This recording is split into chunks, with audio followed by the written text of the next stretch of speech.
तो मेरी कृपा से तुम बद्ध जीवन के सारे अवरोध को लांघ जाओ। लेकिन यदि तुम मिथ्या अहंकार वश ऐसी चेतना कर्म नहीं करोगे और मेरी बात नहीं सुनोगे तो विनष्ट हो जाओगे। तात्पर्य। तात्पर्य, पूर्ण कृष्ण भावना भावित व्यक्ति अपने अस्तित्व के लिए कर्तव्य करने के विषय में आवश्यकता से अधिक उद्विग्न नहीं रहता है। वह समस्त चिंताओं से मुक्त कैसे रहे, इस बात को नहीं समझ सकते। जो व्यक्ति कृष्ण भावनामृत में कर्म करता है, भगवान कृष्ण उसके घनिष्ठ मित्र बन जाते हैं। वे सदैव अपने मित्र की सुविधा का ध्यान रखते हैं, और जो मित्र 24 घंटे उन्हें प्रसन्न करने के लिए निष्ठापूर्वक कार्य में लगा रहता है, वे उसको आत्मदान कर देते हैं। अतएव किसी को देहात्म बुद्धि के मिथ्या अहंकार में नहीं रहना चाहिए, नहीं बह जाना चाहिए। उसे झूठे ही यह नहीं सोचना चाहिए कि वह प्रकृति के नियमों से स्वतंत्र है या कर्म करने के लिए मुक्त है। वह पहले से कठोर भौतिक नियमों के अधीन है। लेकिन जैसे ही वह कृष्ण भावना भाव जैसे ही। वह कृष्ण भावना भावित होकर कर्म करता है, तो वह बौद्धिक दुश्चिंताओं से मुक्त हो जाता है। मनुष्य को यह भली भांति जान लेना चाहिए कि जो कृष्ण भावनामृत कहाँ है? एक मिनट, ऊपर जा। हम्म ये ये नीचे गया। नीचे हम्म, कृष्ण भावनामृत में सक्रिय नहीं है, वह जन्म मृत्यु रूपी सागर की के भंवर में पड़कर अपना विनाश कर रहा है। कोई भी बद्ध जीव यह सही सही नहीं जानता कि क्या करना है और क्या नहीं करना है। लेकिन जो व्यक्ति कृष्ण भावना भावित होकर कर्म अंतर से करता है, वह कर्म करने के लिए मुक्त है, क्योंकि प्रत्येक व्यक्ति किया हुआ कर्म कृष्ण द्वारा प्रेरित तथा गुरु द्वारा पुष्ट होता है। धन्यवाद। तो मत चित्ता, अगर किसी कोई भगवान में अपना चित्त लगाता है उसका क्या रिजल्ट होता है उसके बारे में यहाँ पे भगवान बता रहे हैं। मत चित्ता सर्व दुर्गाणी तरिष्यसि। ये दुर्ग शब्द आपने जाना होगा, माया देवी जो दुर्गा देवी है, उस प्रकार से दुर्ग यानी ऑब्स्टेकल्स, जो भी अड़चने भक्ति के पथ पर आएगी, सारे प्रकार के असुविधाओं को आप पार कर सकते हो। किसके द्वारा? मत प्रसादा, मेरी कृपा के द्वारा आप पार कर सकते हो। भगवान ये बता रहे हैं क्यों क्यों मैं एक तुम्हारा मित्र हूँ। कैसे मित्र हूँ? सुहृदम सर्वभूताना। तो ये चीज आपने चर्चा की गई हो, पहले किया होगा कि बंधु, बंधु यानी जो फ्रेंड है। फ्रेंड, आप फ्रेंड को आप रेसिप्रोकेट, आप उसके लिए अच्छा करते हो, वो आपके लिए अच्छा करता है। आप उसके लिए अच्छा नहीं करते हो तो आपके लिए अच्छा नहीं करता है। इस प्रकार से बंधु है। ये नॉर्मल दुनिया में आदान प्रदान रहता है। और मित्र, मित्र यानी सूर्य का एक नाम मित्र होता है। मित्र यानी जो सूर्य सब कुछ देख सकता है, उस प्रकार से जो मित्र होता है वो आपको देख सकता है, आपके अंदर भी क्या चल रहा है वो भी पता कर सकता है, वो मित्र है। अम, तो बंधु हो गया, मित्र हो गया, और सुहृद। सुहृद, अभी मित्र कैसा है? वो भी रेसिप्रोकल है। आप अच्छा करोगे, आप जैसा बोलोगे उस प्रकार से वो रेसिप्रोकेट करेगा। लेकिन सुहृद यानी आप उसके लिए अच्छा करो वो तो अच्छा करेगा, उसमें डाउट नहीं। आप उसको बुरा करो, उसको मारने का कोशिश करो, वो नहीं है, उसे प्रूफ करने का कोशिश करो, तो भी वो आपको अच्छा करना नहीं छोड़ेगा। सुहृद जो कभी भी आपके लिए बुरा नहीं सोच सकता, वो है सुहृद। तो भगवान सुहृद है। इस संसार में कोई और सुहृद नहीं हो सकता। और क्योंकि भगवान सुहृद है, इसीलिए उनकी कृपा से सारे अड़चन, सारे असुविधाओं को, सारे जो दिक्कत आएगी आपके पथ पर, उस पे लांघ सकते हो। लेकिन अगर अहंकार वश होके सोचोगे कि मैं युद्ध नहीं करूंगा, भगवान अर्जुन को बता रहे हैं कि अगर मैं भीष्म द्रोण को नहीं मारूंगा, मैं ये युद्ध नहीं करूंगा, तो हे अर्जुन, आप जो है आप नष्ट हो जाओगे। इस प्रकार से भगवान बता रहे हैं। लेकिन ऐसा नहीं है। क्यों? क्योंकि ये अहंकार वश तुम एक्ट कर रहे हो, अहंकार वश कार्य कर रहे हो। आगे जाके तो भगवान बोलेंगे यथेच्छसि तथा करो। भगवान वो जो है वो भगवान ऑप्शन देते हैं अर्जुन को, लेकिन फिर भी भगवान ये बता रहे हैं यहाँ पे। ठीक है। और अगर भगवान को नहीं फॉलो करते हैं, ये पहला पार्ट है। अगर आप फॉलो करते हो ये 58 श्लोक में, मत चित्ता सर्व दुर्गाणी मत प्रसादात तरिष्यसि। अगर भगवान के दिए गए वाणी को कोई अपने जीवन में उतारता है तो फिर क्या उसको मिलता है। लेकिन अगर नहीं सुनता है भगवान का बात, तो क्या होता है? ये दूसरा पार्ट में लिखा गया, अथ चेत्त अहंकारो न श्रोक्षसी विनक्ष्यसि। वो आगे फिर से कंटिन्यू करते हुए भगवान बताएंगे। हरे कृष्णा जी जी। हाँ। आवाज थोड़ा बीच में रुक गया। अच्छा, अभी अभी आ रहा है। आवाज हाँ हाँ। अभी आ रहा देखिए, है जी। यहाँ पे भगवान पहला पार्ट में क्या बता रहे हैं, ये जो 58 श्लोका है, इसका पहला पार्ट में बता रहे हैं अगर कोई भगवान का दिया गया वाणी है, भगवान का दिया गया निर्देश है, उसको अपने जीवन पर उतार कर पालन करता रहे, तो उसका जीवन में क्या फायदा मिलेगा, उसको क्या सहायता मिलेगा, वो भगवान बताएं। मत चित्ता सर्व दुर्गाणी मत प्रसादात तरिष्यसि। तो भगवान की कृपा से, भगवान की प्रसाद से सारे प्रकार के अड़चन से वो मुक्त हो सकता है। लेकिन अगर वो भगवान का वाणी, उनका निर्देश को पालन नहीं करता है, तो क्या अड़चने उसके जीवन में आएंगी, वो दूसरा लाइन में बताते हैं। अथ चेत्व अहंकार न सुरक्षति विनक्ष्यसि। जो नहीं सुनता है तो विनाश की तरफ जाता है। उसी को आगे वाला श्लोक में भगवान थोड़ा विस्तार करेंगे।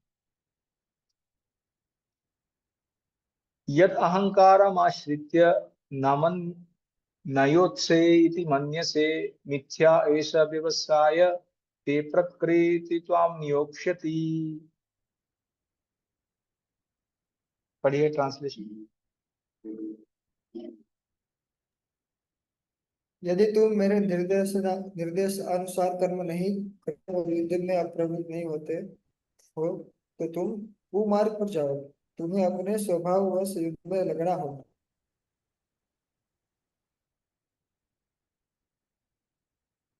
पढ़िए तात्पर्य। हरे कृष्णा। तात्पर्य पढ़िए कोई। अर्जुन एक सैनिक था और क्षत्रिय स्वभाव लेकर जन्मा था। अतः उसका स्वाभाविक कर्तव्य था कि वह बुद्ध युद्ध करे। लेकिन मिथ्या अहंकार वश वह डर रहा था कि अपने गुरु, पितामह तथा मित्रों का वध करके वह पाप का भागी होगा। वास्तव में वह अपने को अपने कर्मों का स्वामी जान रहा था, मानो वही ऐसे कर्मों के अच्छे बुरे फलों का निर्देशन कर रहा हो। वह भूल गया कि वहां पर साक्षात भगवान उपस्थित है और उसे युद्ध करने का आदेश दे रहे हैं। यही है बुद्ध जी की विस्मृति। परम पुरुष निर्देश देते हैं कि क्या अच्छा है और क्या बुरा है, और मनुष्य को जीवन सिद्धि प्राप्त करने के लिए केवल कृष्ण भावना में कर्म करना है। कोई भी अपने भाग्य का निर्णय ऐसे नहीं कर सकता जैसे भगवान कर सकते हैं। अतः ये सर्वोत्तम मार्ग यही है कि परमेश्वर से निर्देश प्राप्त करके कर्म किया जाए। भगवान या भगवान के प्रतिनिधि स्वरूप गुरु के कहाँ जा रहे हैं? गुरु का आदेश। आदेश की वह कभी हाँ, कभी कि भी उपेक्षा वह न करें। वह कभी भी उपेक्षा न करे। भगवान के आदेश को बिना किसी हिचक के पूरा करने के लिए वह कर्म करे। इससे सभी परिस्थितियों में सुरक्षित रहा जा सकेगा। धन्यवाद। तो भगवान क्या बता रहे हैं कि अगर आप ये सोचोगे अपने अहंकार के कारण, ये संकल्प आपका कि मैं युद्ध नहीं करूंगा, ये मिथ्या है। ये आपका स्वभाव है, आप क्षत्रिय हो, आपका स्वभाव है ये क्या करना, युद्ध करना। लेकिन अगर आप इस प्रकार से नहीं सुनोगे बात, आप जंगल चले जाओगे, भिक्षा मांगोगे, और फिर तब आपको कोई भिक्षा नहीं देगा, और तब आप उसका बंद कर दोगे, तो फिर क्या होगा, आपको पाप लग जाएगा। क्योंकि वास्तव में आपका जो स्वभाव है, या तो आप मेरी इच्छा से युद्ध में लगो, या फिर मेरा माया शक्ति है वो आपको युद्ध में लगाएगा। जो रजोगुण है आपके अंदर, वो मेरा माया शक्ति है। वो माया शक्ति के वश में होके आपको युद्ध करना पड़ेगा। वो जो प्रकृति है मेरा, या माया शक्ति है। इसीलिए ये संकल्प करना कि आप युद्ध नहीं करोगे, ये मिथ्या है। तो भक्ति में भी हम देख सकते हैं कि गुरु कृष्ण उनका निर्देश को अपना आधार बना के, जो भक्त है अपना जीवन को आधार बना के वो आगे बढ़ सकते हैं। लेकिन अगर उनका आधार को, अगर उनकी वाणी को, उनका निर्देश को अपने जीवन में नहीं उतारते हैं, तो फिर क्या हो सकता है कि भक्ति में हम भ्रष्ट हो सकते हैं। इसीलिए अपने अहंकार के द्वारा नहीं, कृष्ण के द्वारा अपने जीवन में कृष्ण के निर्देश के अनुसार आगे बढ़ना चाहिए। स्वभावजेन कौन्तेय निबद्ध स्वेन कर्मणा कर्तुम न इच्छसि यत् मोहात् करिष्यसि अवसः पितात्। हाँ, कोई और पढ़ी, कोई है तो। हरे कृष्णा। हरे कृष्ण। इस समय तुम मोहवश मेरे निर्देश अनुसार कर्म करने से मना कर रहे हो, लेकिन हे कुंती पुत्र, तुम अपने ही स्वभाव से उत्पन्न कर्म द्वारा बाध्य होकर वही सब करोगे। तात्पर्य, यदि कोई परमेश्वर के निर्देश अनुसार कर्म करने से मना करता है तो वह उन गुणों द्वारा कर्म करने के लिए बाध्य होता है जिनमें वह स्थित होता है। प्रत्येक व्यक्ति प्रकृति के गुणों के विशेष संयोग के वशीभूत है और तद अनुसार कर्म करता है, किंतु जो स्वेच्छा से परमेश्वर के निर्देश अनुसार कार्यरत होता है वही गौरवान्वित होता है। धन्यवाद। तो स्वभाव जीन स्वभावजा, स्वभाव से जन्मा हुआ। आप स्वभाव से क्षत्रिय है, आप उसके हिसाब से आपका स्वभाव है कि आपको युद्ध करना चाहिए, लेकिन अगर आप इस प्रकार से नहीं करोगे तो फिर जैसे हमने चर्चा किया था कि माया शक्ति है या रजोगुण के, उसके वश होके तुम्हें युद्ध करना पड़ेगा। और मैं तुम्हें तुम्हारे स्वभाव के अनुसार कर्मण, आपको निर्देश आपके स्वभाव के अनुसार दे रहा हूँ, तो फिर इसमें कोई कठिनाई नहीं होनी चाहिए। मैं स्वभाव के विपरीत तो नहीं दे रहा, आपके स्वभाव के अनुसार आपको कोई निर्देश दे रहा हूँ, उसको पालन करोगे। आपका स्वभाव ही युद्ध करना, मैं आपको युद्ध करने के लिए बोल रहा हूँ। लेकिन देखिए, ये तो एक जो है सेकेंडरी रीजन कहा सकता है। आगे जाके हम देखेंगे कि सबसे प्राइमरी रीजन या फिर कोर रीजन जिसलिए अर्जुन ने युद्ध में लगे, इसलिए क्योंकि भगवान का निर्देश है बोल के, इसलिए नहीं क्योंकि अर्जुन क्षत्रिय है, उनका वर्णाश्रम का ड्यूटी है और उनका करना चाहिए, इस प्रकार से नहीं। सबसे इंपॉर्टेंट है कि उन्होंने भगवान का शरणागत होकर भगवान का निर्देश अनुसार उन्होंने युद्ध किया, ये नहीं कि मेरा नेचर था। अभी भगवान ने देखा कि अर्जुन के मन में फिर भी थोड़ा संशय है और कि उनको सब कुछ पता है, तो भगवान उनको दूसरे तरीके से कुछ समझाने का कोशिश कर रहे हैं, एक दूसरा मार्ग से समझा रहे हैं कि अर्जुन क्यों तुम्हें मेरा बात मानना चाहिए। हरे कृष्णा। हाँ, इसको थोड़ा मतलब किस तरीके से, मतलब कोई एग्जाम्पल के साथ समझा सकते हैं कि किस तरीके से अगर हम भगवान के निर्देशन कर्म नहीं करेंगे तो किस तरीके से हम वही कार्य करने के लिए मजबूर होना पड़ेगा।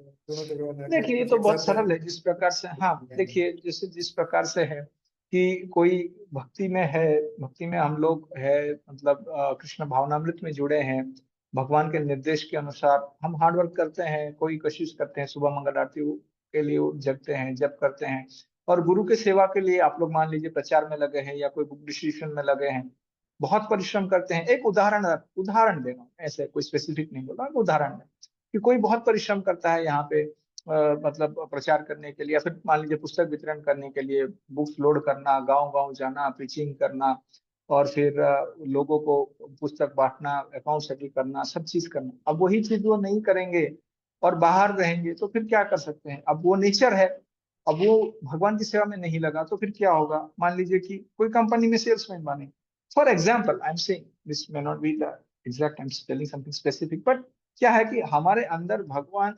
प्रकृति के गुणों के हिसाब से कोई स्पेसिफिक नेचर रहता है, वो हम भगवान की सेवा में उसको लगाते हैं। अगर नहीं लगाएंगे, वो हम माया की शक्ति के लिए लगाएंगे। क्यों लगाएंगे?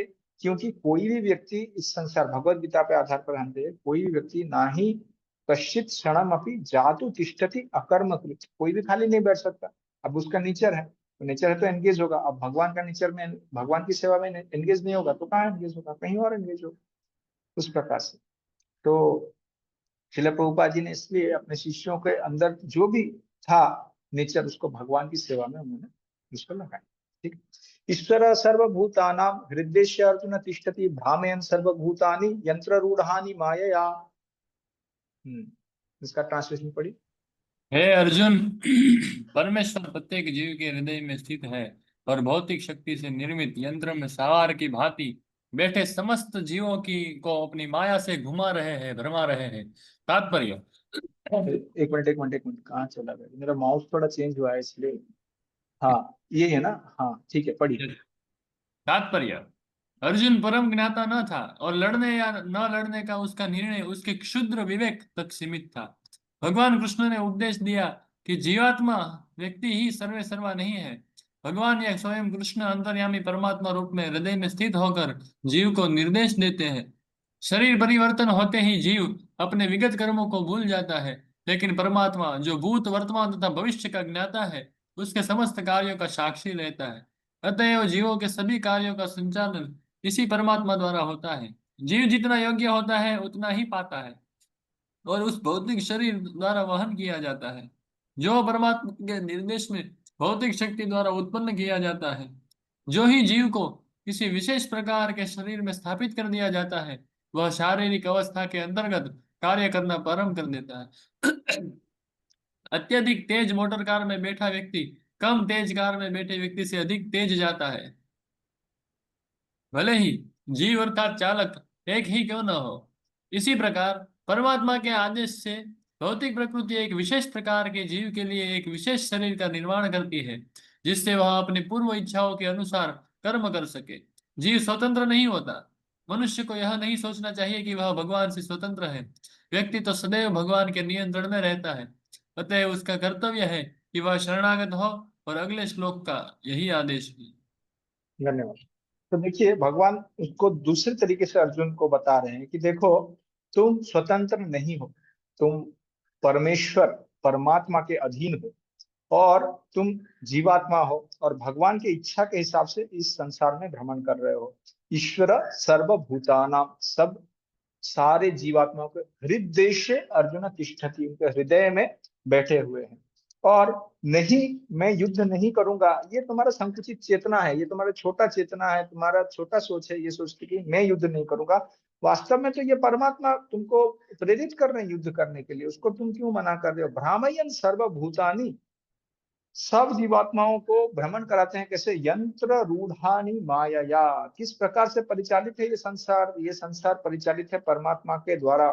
जो जीवात्मा का पूर्व जन्म में इच्छा रहा है, उस इच्छा जैसे ही मृत्यु होता है एक शरीर का और दूसरे शरीर में जाता है, तो जीवात्मा सब कुछ भूल जाता है। प्रभुपाद तात्पर्य में लिखते हैं, फिर उसको याद कौन दिलाता है? उसको याद परमात्मा दिलाते हैं कि देखो, ये तुम्हारे पूर्व जन्म का इच्छा था, इसलिए उसको पूर्ति करने के लिए लगो। तो इमीडिएटली वो जीवात्मा क्या करता है? वो लग जाता है इच्छा पूर्ति के लिए। और इसको उदाहरण देते हुए बलदेव विद्याभूषण बताते हैं, जिस प्रकार से कठपुतली होता है, जिसको एक रस्सी से बांध के नचाया जाता है, उस प्रकार से परमात्मा जीवात्मा को नचा रहे हैं। वास्तव में हमारे जो है कंट्रोल में, हमारे अधीन में कोई चीज नहीं है, ये सब परमात्मा के अधीन में है। इसलिए परमात्मा का शरण में जाओ।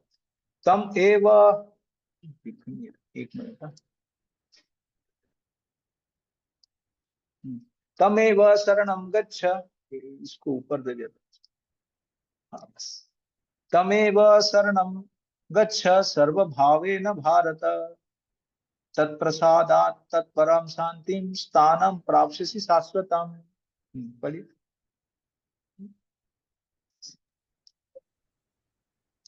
एक मिनट। अच्छा, किसी के पास गीता है? आप पढ़िए। यहाँ पे स्क्रॉल का थोड़ा सा प्रॉब्लम है, पता नहीं, मेरा माउस काम नहीं कर रहा है।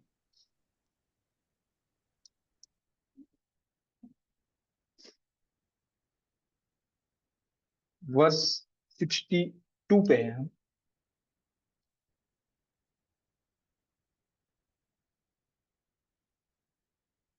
न चित्ता सर्वभूतानि अहंकार सर्व स्वभावजनक ईश्वर सर्वभूतानि, ईश्वर सर्वभूतानि तमेव शरणं गच्छ। 62। हरे कृष्ण। हाँ पढ़िए। मुझे एक प्रश्न, हाँ पढ़िए, बोलिए। बस मुझे मतलब कई बार मुझे कोई ऐसा सवाल पूछता है कि मतलब इस श्लोक के अनुसार तो करते हैं जीव को कार्य हरे करने के लिए, कृष्णा। कोई भी कार्य करने के लिए। फिर हरे से कृष्ण, रिपीट आवाज आ कीजिए, रही है? थोड़ा सा कट हुआ। हाँ कट हुआ थोड़ा, बोलिए। मतलब भगवान सबको प्रेरित करते हैं कार्य करने के लिए, मतलब भगवान के कंट्रोल में। और एक दूसरा भी है ना प्रभु जी की, यहाँ शिव की स्वतंत्र इच्छा होती है हाँ। रिगार्डिंग, परमात्मा फैसिलिटी प्रोवाइड करते हैं। हम्म। ये दोनों किस तरीके से समझ सकते हाँ, हैं? उसके जो अपूर्ण इच्छाएं हैं, उसकी पूर्व जन्म में अपूर्ण इच्छाएं हैं, वो इच्छा को तो वो भूल जाता है ना। उसको याद कौन दिलाता है? उसको परमात्मा याद दिलाते हैं। वो याद दिलाना जीव के हाथ में नहीं, वो परमात्मा के हाथ में है। इसलिए परमात्मा उसको नचा रहे हैं, इस प्रकार से बताया जाता है। क्योंकि जीवात्मा जब मृत्युवरण करता है और अगला जन्म में आता है, अरे उसको तो छोड़ दीजिए, जब हम सो के उठते हैं तब तक, हम जब सोते हैं तब भी हमारे सारे आइडेंटिटी, हमारा पहचान, हमारी इच्छाएं, हमारा जो भी कुछ, क्या याद रहता है? याद नहीं रहता। हर दिन हम ये देख सकते हैं, हर दिन हम जब सोते हैं तब हमारे सारे इच्छा, आइडेंटिटी, सब कुछ हम भूल जाते हैं। और स्वप्न में क्या क्या दिखते हैं? क्या हम कहाँ उड़ रहे हैं, कहीं पर पहाड़ है, कुछ है, कुछ है, इस प्रकार से। फिर जब उठते हैं तो पूरा एकदम मेमोरी आ जाता है, अरे 4 बज गया, इस प्रकार से अभी मंगल आरती जाना।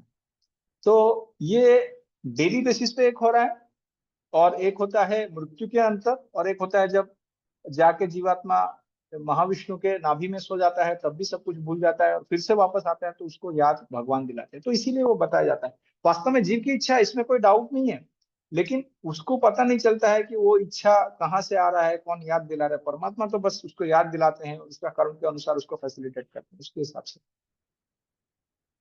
तो भगवान उनको दूसरे तरीके से बता रहे हैं, आपका आपका इच्छा जो है क्षत्रिय शरीर में हो आप, तो आपको युद्ध करना पड़ेगा।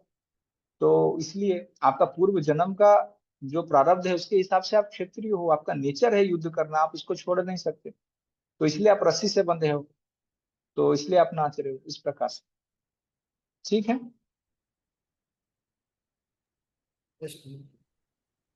ठीक है, इसका ट्रांसलेशन पढ़िए। अब हम क्या करेंगे, हम थोड़ा थोड़ा ट्रांसलेशन पढ़ेंगे और लास्ट में वो जो 65 66 है उसका ट्रांसलेशन पढ़ेंगे, और एक दो श्लोक का पढ़ेंगे, क्योंकि फिर नहीं तो कंप्लीट करना थोड़ा मुश्किल होगा। तो फिर इसका ट्रांसलेशन पढ़िए, हम चर्चा करेंगे। ठीक। हे भारत, हे सब भारत, प्रकार से सब उसी प्रकार से उसी की शरण में जाओ, उसकी कृपा से तुम परम शांति को तथा परम नित्य धाम को प्राप्त करोगे। धन्यवाद। तो अगर कोई, हाँ, हरे कृष्ण। ठीक है, तो यहाँ पे भगवान क्या बता रहे हैं, आप उसी की शरण में जाओ। यहाँ पे बता रहे हैं तम एव शरणम गच्छा, आप परमात्मा का शरण में जाओ जो सबके हृदय में है और जो सबके आश्रय तत्व है। तो कभी कभी भगवान जो है थर्ड पर्सन में बात करते हैं, उनकी शरण में जाओ, तम एव शरणम गच्छा। तो कोई पूछ सकता है क्या रे थर्ड पर्सन में क्यों भगवान इस प्रकार बता रहे हैं, क्योंकि ये कॉन्टेक्स्ट वाइज भगवान इंटरप्रेट कर रहे हैं। ऑलरेडी भगवान ने किसमें बता दिया है कि सर्वस्य चा अहम हृदय सन्निविष्टो हो, सर्वस्य चा अहम 15वें अध्याय के 15वें श्लोक में बता दिया है कि मैं ही परमात्मा हूं। तो फिर क्यों डाउट हो सकता है कि वो परमात्मा नहीं है। तो भगवान ही परमात्मा है, भगवान परमात्मा से अभिन्न है। लेकिन भगवान क्या बता रहे हैं, पहले ब्रह्म के शरण में जाओ बताए थे, अभी परमात्मा के शरण में जाओ बता रहे हैं, आगे बताएंगे भगवान के शरण में जाओ। ये 3 तरीके से भगवान बताएंगे। तो इसीलिए भगवान ने पहले ही बता दिया था। और भक्त जो होता है वो भगवान की शरण में जाता है। भगवान ने वो भी बता दिया था कि वो परमात्मा क्षर अक्षर चापी, उस श्लोक में भी बता दिया था कि मैं ही वो अक्षर हूँ, इस प्रकार से। और ये तत्व को एक बार कोई समझ लेता है तो फिर सत्वम स्थानम, वो कौन सा शाश्वतम स्थानम प्राप्त कर सकता है, भगवान के धाम को प्राप्त कर सकता है। भगवान के शरण में जो जाता है, शरणागत होता है, वो भगवान के धाम को प्राप्त कर सकता है। इति ते ज्ञानमाख्यातम गुह्या गुह्यतरम मया विमिश विंशयातशेषेण यथेच्छसि तथा कुरु। हाँ, इसका ट्रांसलेशन। इस प्रकार मैंने तुम्हें गुह्यतर ज्ञान बतला दिया, इस पर पूरी तरह से मनन करो और तब जो चाहो सो करो। हाँ, इसका तात्पर्य। भगवान ने पहले पहले ही अर्जुन को ब्रह्मभूत ज्ञान बतला दिया है। जो इस ब्रह्मभूत अवस्था में होता है वह प्रसन्न रहता है, न तो वह शोक करता है, न किसी वस्तु की कामना करता है। ऐसा गुह्य ज्ञान के कारण होता है। कृष्ण परमात्मा का ज्ञान भी प्रकट करते हैं। यह ब्रह्म ज्ञान भी है, लेकिन यह उससे श्रेष्ठ है। यहाँ पर यथेच्छसि तथा कुरु, जैसी जैसी इच्छा हो वैसा करो, यह सूचित करता है कि ईश्वर जीव की यत किंचित स्वतंत्रता में हस्तक्षेप नहीं करता। भगवत गीता में भगवान ने सभी प्रकार से यह बतलाया है कि कोई अपनी जीवन दशा को किस प्रकार अच्छी बना सकता है। अर्जुन को उनका सर्वश्रेष्ठ उपदेश यह है कि हृदय में आसीन परमात्मा की शरणागत हुआ जाए। सही विवेक से मनुष्य को परमात्मा के आदेश अनुसार कर्म करने के लिए तैयार होना चाहिए। इससे मनुष्य निरंतर कृष्ण भावनामृत में स्थित हो सकेगा, जो मानव जीवन की सर्वोच्च सिद्धि है। अर्जुन को भगवान प्रत्यक्षतः युद्ध करने का आदेश दे रहे हैं। भगवत शरणागत होना जीवों के सर्वाधिक हित में है, इसमें परमेश्वर का कोई हित नहीं है। शरणागत होने के पूर्व जहां तक बुद्धि काम करे, मनुष्य को इस विषय पर मनन करने की छूट मिली है, और भगवान के आदेश को स्वीकार करने की यही सर्वोत्तम विधि है। ऐसा आदेश कृष्ण के प्रामाणिक प्रतिनिधि स्वरूप गुरु के माध्यम से भी प्राप्त होता है।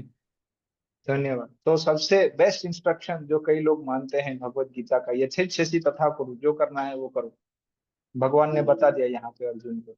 देखिए, प्रभुपाद ने जो यहाँ पे लिखा है कि भगवान एक जो किंचित स्वतंत्रता है जीव का, उसको लेते नहीं है। क्योंकि अगर स्वतंत्रता नहीं रहेगा तो फिर प्रेम कहाँ से आएगा? फिर तो फोर्स हो जाएगा, जबरदस्ती हो जाएगा। भगवान जीव के साथ जबरदस्ती करना नहीं चाहते, वो चाहते हैं कि जीव अपने स्वेच्छा से उनके प्रति उनका शरणागत हो और उनको प्रेम करे। और भगवान का मन में ये तो पूरी तरह पता था कि अर्जुन जो है वो उनके शरणागत होंगे। और देखिए, ये युद्ध भूमि है, फिर भी अर्जुन को क्या बता रहे भगवान? सोचने के लिए बता रहे हैं। ये पूरा कथोपकथन से 45 मिनट हो, कोई 60 मिनट बोलते हैं, कभी 1-1.5 घंटा बोलते हैं, उसका तो कोई शास्त्रिक इस प्रकार से एविडेंस नहीं है, लेकिन साधारणतः मान लीजिए भी 1-1.5 घंटा के अंदर भी हो गया होगा। ये पूरा चीज को फिर अर्जुन को क्या कर रहे हैं? याद दिलवा रहे हैं भगवान की, याद करो विमिश्र, विशेष रूपेण तुम इसको सोचो कि मैंने क्या क्या बताया है, और फिर जो आपको सही लगे वो करो। तो गुह्यात गुह्यतरम मया, तो गुह्यात गुह्यतरम मया, गुह्य ज्ञान भगवान ने दिया है। गुह्य ज्ञान क्या है? आत्मा के बारे में ज्ञान, शरीर और ज्ञान, आत्मा का भेद। और गुह्यतरम, गुह्यतम ज्ञान क्या, गुह्यतर ज्ञान क्या है? वो भौतिक शक्ति का ज्ञान, परमात्मा का ज्ञान है। लेकिन गुह्यतमम, सर्व गुह्यतमम भूयः, उसका आगे का श्लोक यही आएगा। लेकिन सबसे गुह्यतम ज्ञान है जो भगवान के बारे में ज्ञान है। देखिए भगवान कितने जो है विरक्त हैं, डिटैच्ड हैं। उन्होंने अर्जुन को सब ज्ञान दिया, ऐसा नहीं कि ज्ञान नहीं दिया, लेकिन ज्ञान देने के बाद ऑप्शन दिया। और वास्तव में जो सही रूप में मार्गदर्शक अच्छा बनना चाहते हैं, जब आपका मार्गदर्शन में कोई है और भक्ति में थोड़ा आगे, थोड़ा प्रगत हो गया, मान लीजिए दीक्षा प्राप्त कर लिया है, थोड़ा 3-4 साल हो गया, इसलिए इसलिए लोग आजकल उनको चाहिए कि कोई और उनके लिए डिसाइड नहीं करे, कोई और उनको मार्गदर्शन जब दे रहे तो ऑप्शन प्रदान कीजिए। आप अपने मार्गदर्शन जिनको दे रहे हैं उनको ज्ञान तो दीजिए कि ये सही है, ये गलत है, ऐसा करोगे तो ऐसा होगा, ऐसा करोगे तो ऐसा होगा, उसके बाद उनको छोड़ दीजिए। और लेकिन अगर कोई बहुत बार बार पूछ रहा है कि क्या करना चाहिए, तब आप उनको डिटेल में बता सकते हो कि ठीक है आपको ये करना चाहिए, मेरी इच्छा तो ये है कि आपको ये करना चाहिए। नहीं तो साधारणतया ये जो है वो, कोई भी स्थिति हो, कोई भी डिसीजन हो, उसका गुण दोष समझा के उनको क्या करना चाहिए, उनको स्वतंत्रता देना चाहिए। तब बहुत सारे लोग आएंगे। और अर्जुन जब सोचने लगे ये चीज कि क्या करना चाहिए, इस प्रकार से क्या करना चाहिए, तो फिर भगवान ने देखा कि अरे अर्जुन इतना सोच में पड़ गए, ठीक है अर्जुन अभी मैं ही बता देता, है ना, मैं ही बता देता हूँ कैसे, ये आगे जाके भगवान बता देंगे। देखिए और एक चीज है यहाँ पे, भगवान ने इससे पहले क्या बताया था? तम एव शरणम गच्छा। तो आगे जाके क्या बताएंगे? माम एव शरणम। तो ये दोनों भी सेम ही चीज है, भगवान वही बता रहे हैं। तो अर्जुन जब सोचने लगा और युद्ध भूमि में था, तो भगवान कृपावश आके उनको क्या बताएंगे? ये पूरा भगवत गीता का जो समरी है वो बता देंगे, पूरा सार है भगवत गीता का, आगे जो 3 श्लोक भगवान यहाँ पे बताएंगे। ठीक है। सर्वगुह्य तमं भूय शृणु मे परमं वचो इष्टोसी मे दृढ़मिति ततो वक्ष्यामि ते हितम्। पढ़िए क्योंकि ट्रांसलेशन। तुम मेरे अत्यंत मित्र हो, क्योंकि तुम मेरे अत्यंत प्रिय मित्र हो, अतएव मैं तुम्हें अपना परम आदेश, जो सर्वाधिक गुह्य ज्ञान है, बता रहा हूँ। इसे अपने हित के लिए सुनो। तात्पर्य, तात्पर्य पढ़िए। अर्जुन को गुह्य ज्ञान, ब्रह्म ज्ञान तथा गुह्यतर ज्ञान, परमात्मा ज्ञान प्रदान करने के बाद भगवान अब उसे गुह्यतम ज्ञान प्रदान करने जा रहे हैं। यह है भगवान के शरणागत होने का ज्ञान। 9वें अध्याय के अंत में उन्होंने कहा था, मन मनाहा सदैव मेरा चिंतन करो। उसी आदेश को यहाँ पर भगवत गीता के सार के रूप में जोर देने के लिए दोहराया जा रहा है। यह सार सामान्य जन की समझ में नहीं आता, लेकिन जो कृष्ण को सचमुच अत्यंत प्रिय है, कृष्ण का शुद्ध भक्त है, वह समझ लेता है। सारे वैदिक साहित्य में यह सर्वाधिक महत्वपूर्ण आदेश है। इस प्रसंग में जो कुछ कृष्ण कहते हैं वह ज्ञान का सर्वाधिक महत्वपूर्ण अंश है, और इसका पालन न केवल अर्जुन द्वारा होना चाहिए, अपितु समस्त जीवों द्वारा होना चाहिए। ठीक है, सही है। तो यहाँ पे सर्व, हरे कृष्ण, हाँ, तो सर्व गुह्यतम भूय, सबसे गुह्यतम ज्ञान अब मैं आपको प्रदान करने जा रहा हूँ। इष्टोसी में दृढ़मिति, आप मेरे बहुत प्रिय हो इसलिए मैं बताने जा रहा हूँ। ये जो अगला 2 श्लोक है, आप देखिए यहाँ पे, 1 मिनट, मुंबई विद्याभूषण, हाँ यहाँ पे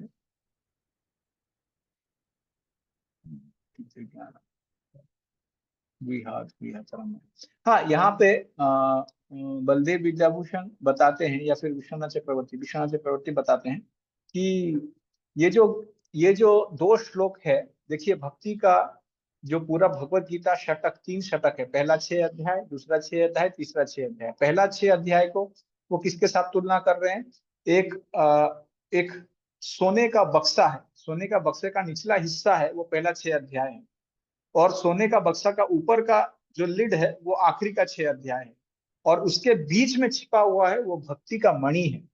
और वो भक्ति का मणि, भगवान के प्रति शरणागति, वो मणि उसके दो दास के रूप में ये 64, 65वां और 66वां श्लोक है, जो कि 64 सिलेबल से कंपोज्ड है, और जो मणि उस लीड के ऊपर लगाए गए हैं। ये थोड़ा रूपक है, आप इसको समझिए। कई बार लोग बोलते हैं कि भगवत गीता में कहाँ भक्ति के बारे में बताया गया, तो भगवान ने भक्ति को उस लीड, एक बक्सा है उसका नीचे सोने का बना हुआ है, ऊपर सोने का बना है, उसके अंदर रखा है, वो बीच का 6 अध्याय है। लेकिन वो कवर के ऊपर जो मणि लगे हैं, शुद्ध मणि लगे हैं, जो भक्ति के दास है, वो है 65वां और 66वां श्लोक। इसमें बहुत कुछ भगवान अपने बारे में बताने जा रहे हैं, जो भक्ति का सार है। आपको भगवत गीता आपने पढ़ा इतना दूर, आपको कुछ समझा नहीं समझा कोई मायने नहीं रखता। अगर ये 2 श्लोक आप समझ लिए तो फिर आपका भगवत गीता का समझना संपूर्ण हो गया, मान लीजिए। शायद इतना ज्ञान, कर्म, ये वो सब समझा नहीं समझा कोई मायने नहीं, ठीक है। ये 2 श्लोक को अच्छे से समझना चाहिए। मन मना भव मद भक्तो मध्याजी माम नमस्कुरु माम एवस्यसि सत्यम ते प्रतिजानी प्रियोसि में। पढ़िए श्लोक ट्रांसलेशन। सदैव मेरा चिंतन, मेरे भक्त बनो, मेरी पूजा करो और मुझे नमस्कार करो। आगे आ नहीं रहा है। इस प्रकार तुम निश्चित रूप से, नहीं आ रहा, नहीं क्लियर है? इस प्रकार तुम निश्चित रूप से मेरे पास आओगे, मैं तुम्हें वचन देता हूँ, क्योंकि तुम मेरे परम प्रिय मित्र हो। तात्पर्य कितना बड़ा। हाँ, पढ़िए तात्पर्य पढ़िए। ज्ञान का गुह्यतम अंश है कि मनुष्य कृष्ण का शुद्ध भक्त बने, सदैव उन्हीं का चिंतन करे और उन्हीं के लिए कर्म करे। व्यावसायिक ध्यानी बनना ठीक नहीं। जीवन को इस प्रकार ढालना चाहिए कि कृष्ण का चिंतन करने का सदा अवसर प्राप्त हो। मनुष्य इस प्रकार कर्म करे कि उसके सारे नित्य कर्म कृष्ण के लिए हो। वह अपने जीवन को इस प्रकार व्यवस्थित करे कि 24 घंटे कृष्ण का ही चिंतन करता रहे। और भगवान की यह प्रतिज्ञा है कि जो इस प्रकार कृष्ण भावनामय होगा वह निश्चित रूप से कृष्ण धाम को जाएगा, जहाँ वह साक्षात कृष्ण के सानिध्य में रहेगा। यह गुह्यतम ज्ञान अर्जुन को इसलिए बताया गया क्योंकि वह कृष्ण का प्रिय मित्र सखा है। जो कोई भी अर्जुन के पथ का अनुसरण करता है वह कृष्ण का प्रिय सखा बनकर अर्जुन जैसी ही स्थिति प्राप्त कर सकता है। ये शब्द इस बात पर बल देते हैं कि मनुष्य को अपना मन उस कृष्ण पर एकाग्र करना चाहिए जो दोनों हाथों से वंशी धारण किए, सुंदर मुख वाले तथा अपने बालों में मोर पंख धारण किए हुए सांवले बालक के रूप में है। कृष्ण का वर्णन ब्रह्म संहिता तथा अन्य ग्रंथों में पाया जाता है। मनुष्य को परम ईश्वर के आदि रूप कृष्ण पर अपने मन को एकाग्र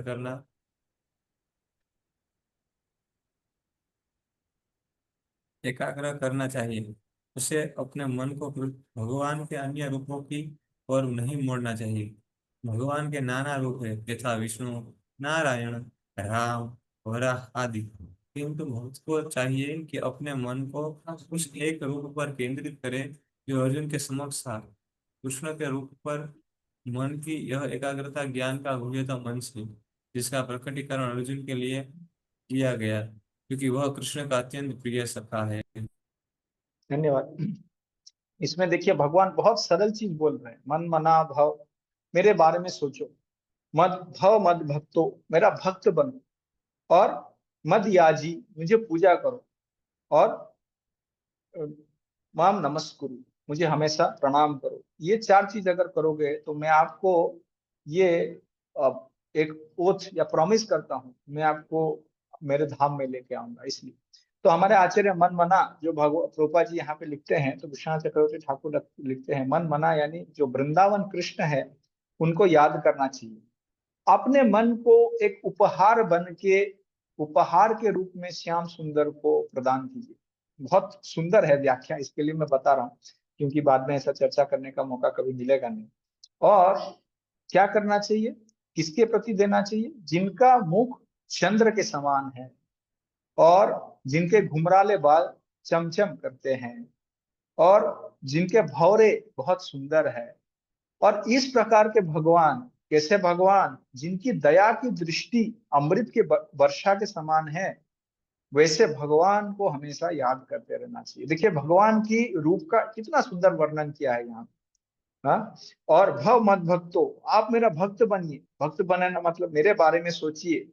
तो सारे कंक्लूजन, गीता का सार यहाँ पे दे दिया। आप ज्ञान के मार्ग में जाइए, आप योग के मार्ग में जाइए, आप निष्काम के मार्ग में जाइए, आप ब्रह्म ज्ञानी बनिए, आप सन्यासी बनिए। नहीं, भव मद भक्त, तो सब पॉसिबिलिटी को खत्म कर दिया। आप मेरा भक्त बनिए। भगवत गीता का सार यही है, आप भगवान का भक्त बनिए और आपके इंद्रियों को मुझे प्रदान कीजिए, जैसे आपके कर्णों को मुझे प्रदान कीजिए। यानी मेरे बारे में श्रवण कीजिए और मेरे अर्चन कीजिए। किस प्रकार से? कीर्तन करके मेरा अर्चन कीजिए, श्रवण करके मेरा अर्चन कीजिए, मेरा मूर्ति का दर्शन करके मेरा अर्चन कीजिए, मेरा मंदिर का मार्जन करके मेरा अर्चन कीजिए और फूल को तोड़कर मेरे लिए मेरा अर्चन कीजिए। मुझे मालाएं बना के दीजिए, मुझे अलग अलग गहने प्रदान कीजिए, मुझे छाता दीजिए, मुझे चामर दीजिए। इस प्रकार से आप मेरा पुजारी बनिए, मदयाजी। और मुझे अलग अलग चीज प्रदान कीजिए, मेरा पूजा कीजिए। गंध पुष्प दीप धूप नैवेद्य प्रदान करके मेरी पूजा कीजिए, मदयाजी। माम नमस्कुरु, मुझे सडन साष्टांग दंडवत प्रदान कीजिए, जो 8 अंगों से किया जाने वाला दंडवत है, पूरा एक लकड़ी जैसे नीचे गिरता है, इस प्रकार से करके ये 4 चीज या एक भी चीज आप मेरे को करोगे तो माम एव ईष्यसि, क्या होगा? आप मेरे पास आओगे। और अपने मन को मुझे आप चढ़ावे जैसा चढ़ाइए। अपने मन को, इंद्रियों को या कोई भोग को जैसे चढ़ाते हैं, तब मैं ये प्रतिज्ञा ग्रहण करता हूँ, जो ते सत्यम। ये जो भगवान यहाँ पे बता रहे हैं कि सत्यम, इसको प्रण भी कहा जा सकता है, प्रतिज्ञा भी कहा जा सकता है, या सत्य भी बताया जा सकता है कि आप मेरे पास आओगे। या दूसरे शब्द में आचार्य बोलते हैं कि मैं आपको प्राप्त हो जाऊंगा। तो भगवान ने यहाँ पे संपूर्णतया कर्म योग को खंडन किया है, ज्ञान योग को खंडन किया है, अष्टांग योग को खंडन किया है, केवल भक्ति योग।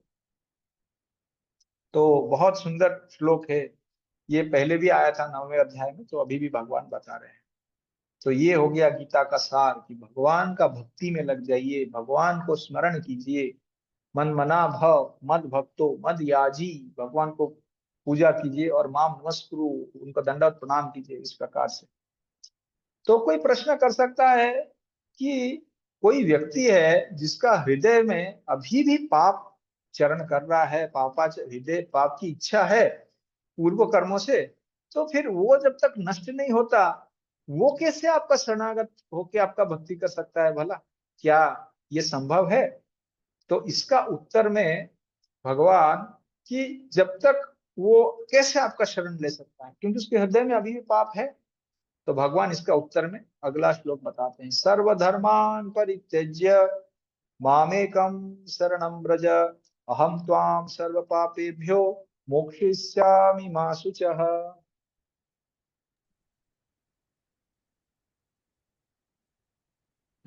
पढ़िए समस्त माँ प्रकार के धर्मों का परित्याग करो और मेरी शरण में आओ, मैं समस्त पापों से तुम्हारा उद्धार कर दूंगा, डरूंगा। तात्पर्य। तात्पर्य, भगवान ने अनेक प्रकार के ज्ञान तथा धर्म की विधियां बताई है। पर ब्रह्म का ज्ञान, परमात्मा का ज्ञान, अनेक प्रकार से आश्रमों तथा वर्णों का ज्ञान, संन्यास का ज्ञान, अनासक्ति, इंद्रिय तथा मन का संयम, ध्यान आदि का ज्ञान, उन्होंने अनेक प्रकार से नाना प्रकार के धर्मों का वर्णन किया है। अब भगवत गीता का सार प्रस्तुत करते हुए भगवान कहते हैं कि हे अर्जुन, अभी तक बताई गई सारी विधियां का परित्याग करके अब केवल मेरी शरण में आओ। इस शरणागति से वह समस्त पापों से बच जाएगा, क्योंकि भगवान स्वयं उसकी रक्षा का वचन दे रहे हैं। 7वें अध्याय में यह कहा गया है कि वही कृष्ण की पूजा कर सकता है जो सारे पापों से मुक्त हो गया हो। इस प्रकार कोई यह सोच सकता है कि समस्त पापों से मुक्त हुए बिना कोई शरणागति नहीं कर सकता। ऐसे संदेह ऐसे संदेह के लिए यहाँ तक कहा गया है कि कोई समस्त पापों से मुक्त न भी हो तो केवल श्री कृष्ण के शरणागत होने पर स्वतः मुक्त कर आगे दिया मुक्त जाता है। कर दिया जाता है। पापों से मुक्त होने के लिए कठोर प्रयास करने की कोई आवश्यकता नहीं है। मनुष्य को बिना झिझक के कृष्ण को समस्त जीवों के, के रूप में स्वीकार कर लेना चाहिए। उसे चाहिए कि श्रद्धा तथा प्रेम से उनकी शरण ग्रहण करे। हरि भक्ति विलास में 11.676 में कृष्ण की शरण ग्रहण करने की विधि का वर्णन हुआ है। अनुकूल से संकल्प, प्रतिकूल से वर्जनम, रक्षसिति विश्वान, भूतरूपे वर्णन तथा आत्म निक्षेप कार्पण्य षड्विधा शरणागति। भक्ति योग के अनुसार मनुष्य को वही धर्म स्वीकार करना चाहिए जिससे अंततः भगवत भक्ति हो सके। समाज में अपनी स्थिति के अनुसार कोई एक विशेष कर्म कर सकता है, लेकिन यदि वह अपना कर्म करने से कोई कृष्ण भावनामृत तक नहीं पहुंच पाता तो उसके सारे कार्यकलाप व्यर्थ हो जाते हैं। प्रभु दिखाई नहीं दे रहा। Yes. उसके सारे कार्यकलाप व्यर्थ हो जाते हैं जिस कर्म से कृष्ण भावनामृत की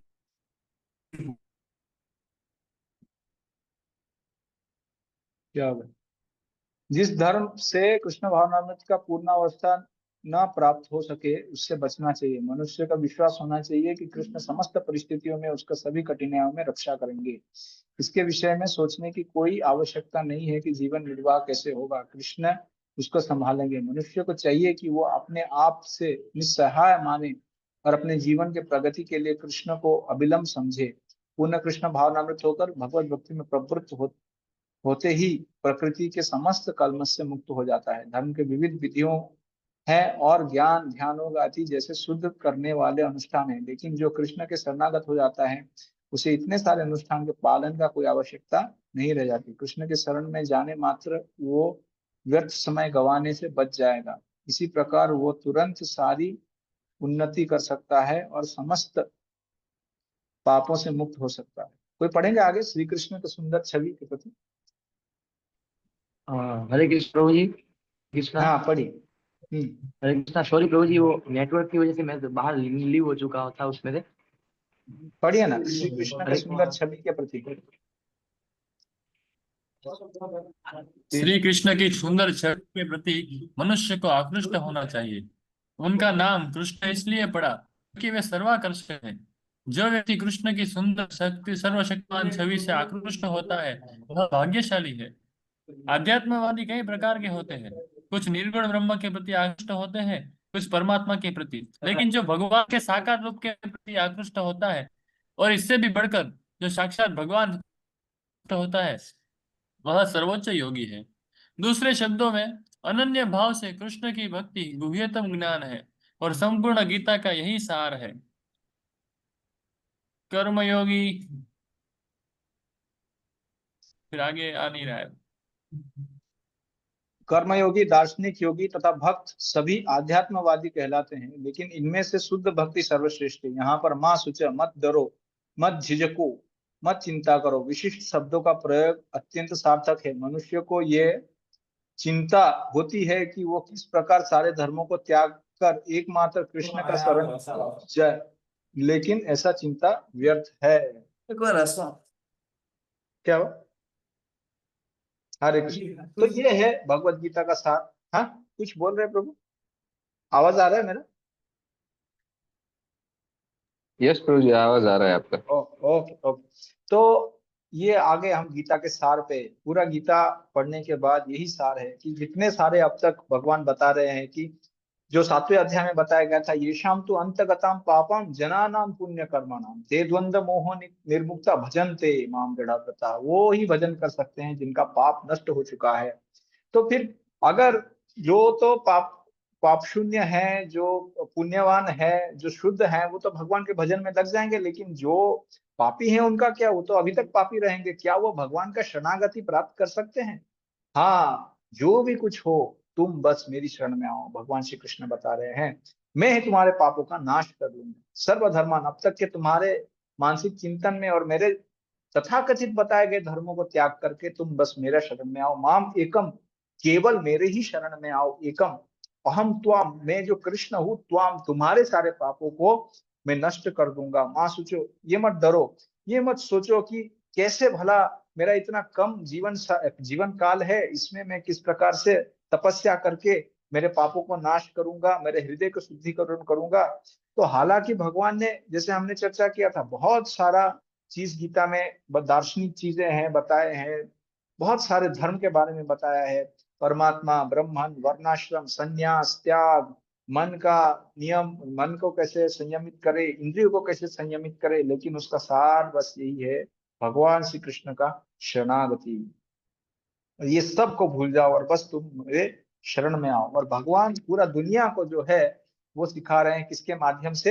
अर्जुन के माध्यम से, कि एक व्यक्ति को जो है अपनी चिंता के बारे में जब भक्ति में आ जाता है कि मैं कैसे क्या कर सकता हूँ, मेरा क्या होगा, इस प्रकार की चिंता से शायद मुझे वैदिक अनुष्ठान करके अपने आप को शुद्ध करना चाहिए, या फिर दूसरे शुद्धिकरण के उपाय में लग जाना चाहिए, इस प्रकार का सोचने का जरूरत नहीं। भक्ति में लगना चाहिए। अगर कोई संपूर्णतया और केवल कृष्ण का शरण लेता है, ये चार चीज करके, मन मना भव मद भक्तो मदियाजी माम नमस्कुरु और सर्वधर्मान परित्यज्य, तो भगवान का संपूर्ण रक्षण उसे प्राप्त होता है। क्योंकि भगवान ही बताते हैं 9वें अध्याय में, अनन्यस चिंतयन्तो माम, जो मुझे चिंता करता है तो फिर मैं उसको, जो योग है और क्षेम है, दोनों को ही रक्षा करता रहता हूँ। इस प्रकार से है। यहाँ पे देखना चाहिए कि शरणागति में हमने क्या देखा, अनुकूल्य से संकल्प। शरणागति के 6 अंग है। शरणागति बहुत विशाल अध्याय है।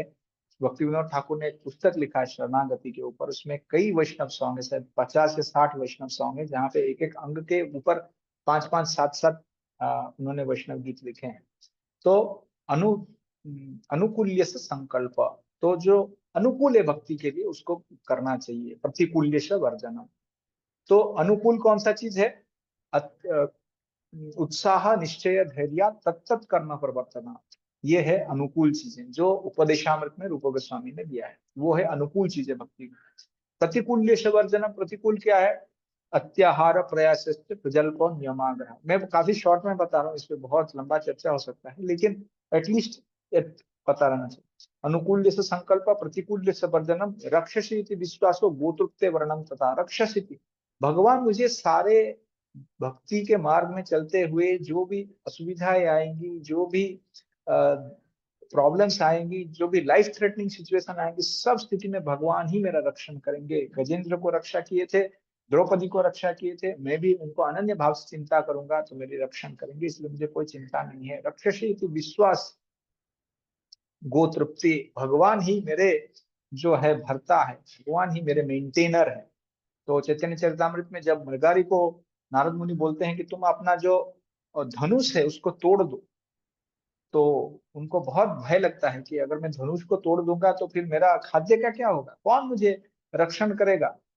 तो धनुष मतलब उनका जो भरण पोषण का उपाय, उसको वो छोड़ दिए, क्योंकि वो पापी उपाय था, इसलिए उसको छोड़ने के बोला नारद मुनि ने। और जब वो तोड़ देते हैं तो फिर वहां पे प्रभुपाद जी एक उदाहरण देते हैं कि एक व्यक्ति का जो पोषण होता है या उसका जो भरण होता है और उसका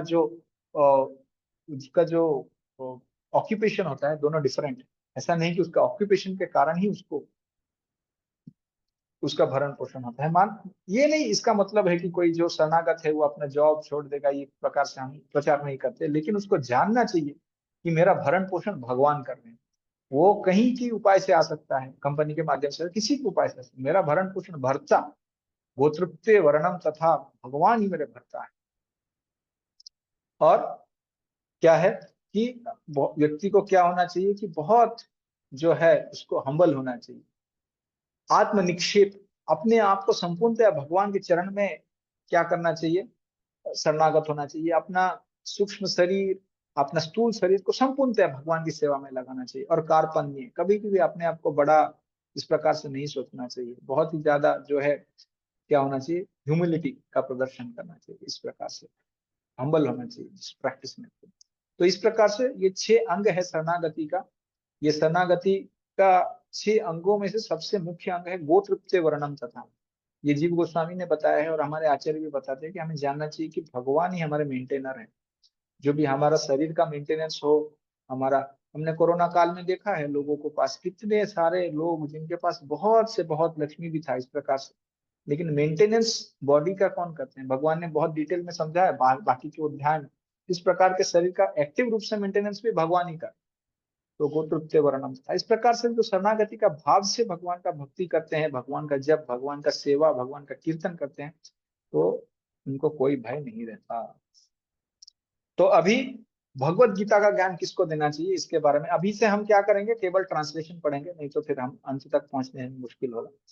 तो इसके बाद हम ट्रांसलेशन पढ़ेंगे। तो भगवत गीता का ज्ञान यहाँ पर अंत हो जाता है। भगवान ने अपना सार बता दिया। अभी कौन किसको भगवत गीता का ज्ञान प्राप्त हो सकता है, 2 श्लोक में भगवान बताएंगे। इदम ते न अत पक्षाय न अभक्ताय कदाचन न च अश्रुस्वेत् वाच्यम न च माम य अभिसूयति। अभिसूयति पढ़िए। यह गुह्य ज्ञान उनको कभी भी न बताया जाए जो न तो संयमी है, न एकनिष्ठ, न भक्ति में रत है, न ही उससे द्वेष करता हो। तो देखिए, ये भक्ति का ज्ञान न अत पक्षाय, जो अपने इंद्रियों को संयमित नहीं किया है, ऐसा व्यक्ति को भक्ति का ज्ञान नहीं देना चाहिए, भगवत गीता का ज्ञान नहीं देना चाहिए। ना अभक्ताय, ठीक है, किसी का इंद्रिय संयमित है लेकिन वो भक्त नहीं है, नहीं, उसको नहीं देना चाहिए। ना अश्रुवे, जिसको सुनने की इच्छा ना हो, उसको भगवत गीता का ज्ञान नहीं देना चाहिए। भगवान इस प्रकार से आगे भी भगवत गीता में बताए थे, तद विद्धि प्रणिपाति न परिप्रश्न सेवया उपदीक्षांति ते ज्ञानम ज्ञानिन तत्वदर्शिन। ज्ञान केवल गुरु को शरणागत होके, गुरु से बहुत ही प्रामाणिक रूप से श्रवण करके प्राप्त किया जा सकता है। अभिसूयति, और जो भगवान के प्रति ईर्ष्यालु व्यक्ति है, उसे तो भगवत गीता का ज्ञान कदे नहीं देना चाहिए। इस प्रकार से तो हालांकि इस प्रकार से भगवान बताते हैं, लेकिन जो भक्त है वो भगवान से ज्यादा क्या होते हैं, भगवान से ज्यादा कृपालु होते हैं, और ये भगवत गीता का ज्ञान प्रदान करते हैं। देखिए, जब हम प्रचार करते हैं तो 2 तरह के लोग आपको मिलेंगे। एक जो है, जो पापिष्ट हो सकते हैं लेकिन वो निर्दोष है या अज्ञानी है। इन लोगों को भगवत गीता का ज्ञान तो बहुत सरल उपाय से आप समझा सकते हैं, और ये भगवान जो है, भगवान का भक्त बन सकते हैं। लेकिन जो जिनका मन में बहुत ज्यादा गर्व हो, अभिमान हो, जो ईर्ष्यालु हो, इस प्रकार के व्यक्ति को भक्ति में लाना, भगवत गीता का ज्ञान देने में उनके अंदर उनका हृदय परिवर्तन करना थोड़ा मुश्किल है। लेकिन जो महान भक्त है भगवान के, जैसे भगवान श्री चैतन्य महाप्रभु ने दिखाया, सार्वभौम भट्टाचार्य का हृदय परिवर्तन किया, वो महान भक्त, या श्रील प्रभुपाद जी ने कई सारे ऐसे लोगों का हृदय परिवर्तन किया जिनका हृदय कभी भी परिवर्तित नहीं हो सकता था। नारद मुनि ने मृगारी का किया। इस प्रकार से तो महान भक्त ईर्ष्यालु व्यक्ति को भी प्रचार कर सकते हैं, लेकिन जो मध्यम अधिकारी में है, मध्यम अधिकार जिसका है, तो फिर वो क्या करता है, ईश्वर तद अधीनेषु बालिशेषु विशेषु प्रेम मैत्री कृपा अपेक्षा। तो कृपा किसको करता है कि जो साधारण व्यक्ति है, जो अज्ञानी है, जो सरल है, उसको वे क्या करते हैं, उसको कृपा करते हैं भगवत गीता का ज्ञान प्रदान। ठीक है। न इदं परमं गुह्यं मद्भक्तेषु विधास्यति भक्ति मयि परां कृत्वा माम एव इष्यति असंशया। पढ़िए।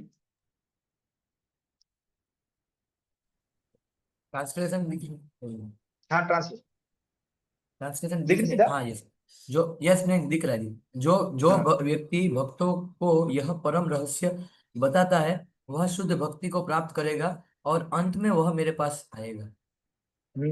परमम गुह्य, जो ये परम गुह्य ज्ञान जो भी मेरे भक्तों को प्रदान करेगा, उनको साथ ये भगवान बता रहे हैं कि अगर कोई भगवत गीता दूसरों को इसका ज्ञान बांटता है, दूसरों को सिखाता है, या फिर इस ज्ञान को प्रचार करता है, तो उससे उसको क्या फायदा मिलता है। ये होता है इस प्रकार से कि ये जो परम गुह्य ज्ञान है जो मेरे भक्तों को प्रदान करेगा, तो भक्ति मही परम कृत्वा, तो उसको भक्ति, शुद्ध भक्ति मिलेगा। पहले उसको शुद्ध भक्ति मिलेगा और फिर मां में उसके बाद मैं ही प्राप्त हो जाऊं। तो इस प्रकार से भगवान बताते हैं। ये 68 और 69वां श्लोक में भगवान भगवत गीता का प्रचार करने में क्या महत्व है, इसको क्यों भक्तों को और समाज में बांटना चाहिए, इसके महत्व भगवान बताते हैं। ठीक है, इसका तात्पर्य पढ़िए, थोड़ा इम्पोर्टेंट है। तात्पर्य सामान्यतः यह उपदेश दिया जाता है कि केवल भक्तों के बीच में भगवत गीता की विवेचना की जाए। क्योंकि जो लोग भक्त नहीं है वह न तो कृष्ण को समझेंगे न ही भगवत गीता को।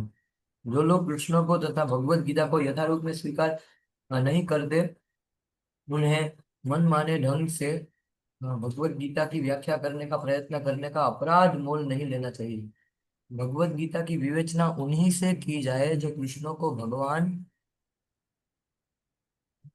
के रूप पढ़िए में पढ़िए। स्वीकार करने के लिए तैयार हो। यह एकमात्र भक्तों का विषय है, दार्शनिक चिंतकों का नहीं। लेकिन जो कोई भी भगवत गीता को यथारूप में प्रस्तुत करने का सच्चे मन से प्रयास करता है, वह भक्ति के कार्यकलापों में प्रगति करता है और शुद्ध भक्तिमय जीवन को प्राप्त होता है। ऐसी शुद्ध भक्ति के फलस्वरूप उसका भगवत धाम जाना ध्रुव है। तो भगवान इस प्रकार से गुणगान करते हैं कि क्यों हमें भगवत गीता का ज्ञान जो है वो बांटना चाहिए। न च तस्मात् मनुष्येषु कश्चित् मे प्रिय कृत्तमा भविता न च मे तस्मात् अन्य प्रियतरो भुवि। ट्रांसलेशन पढ़िए। इस संसार में उसकी अपेक्षा कोई अन्य सेवक न तो मुझे अधिक प्रिय है और न कभी होगा। जो ये भगवत गीता का ज्ञान जो है वो बांटता है।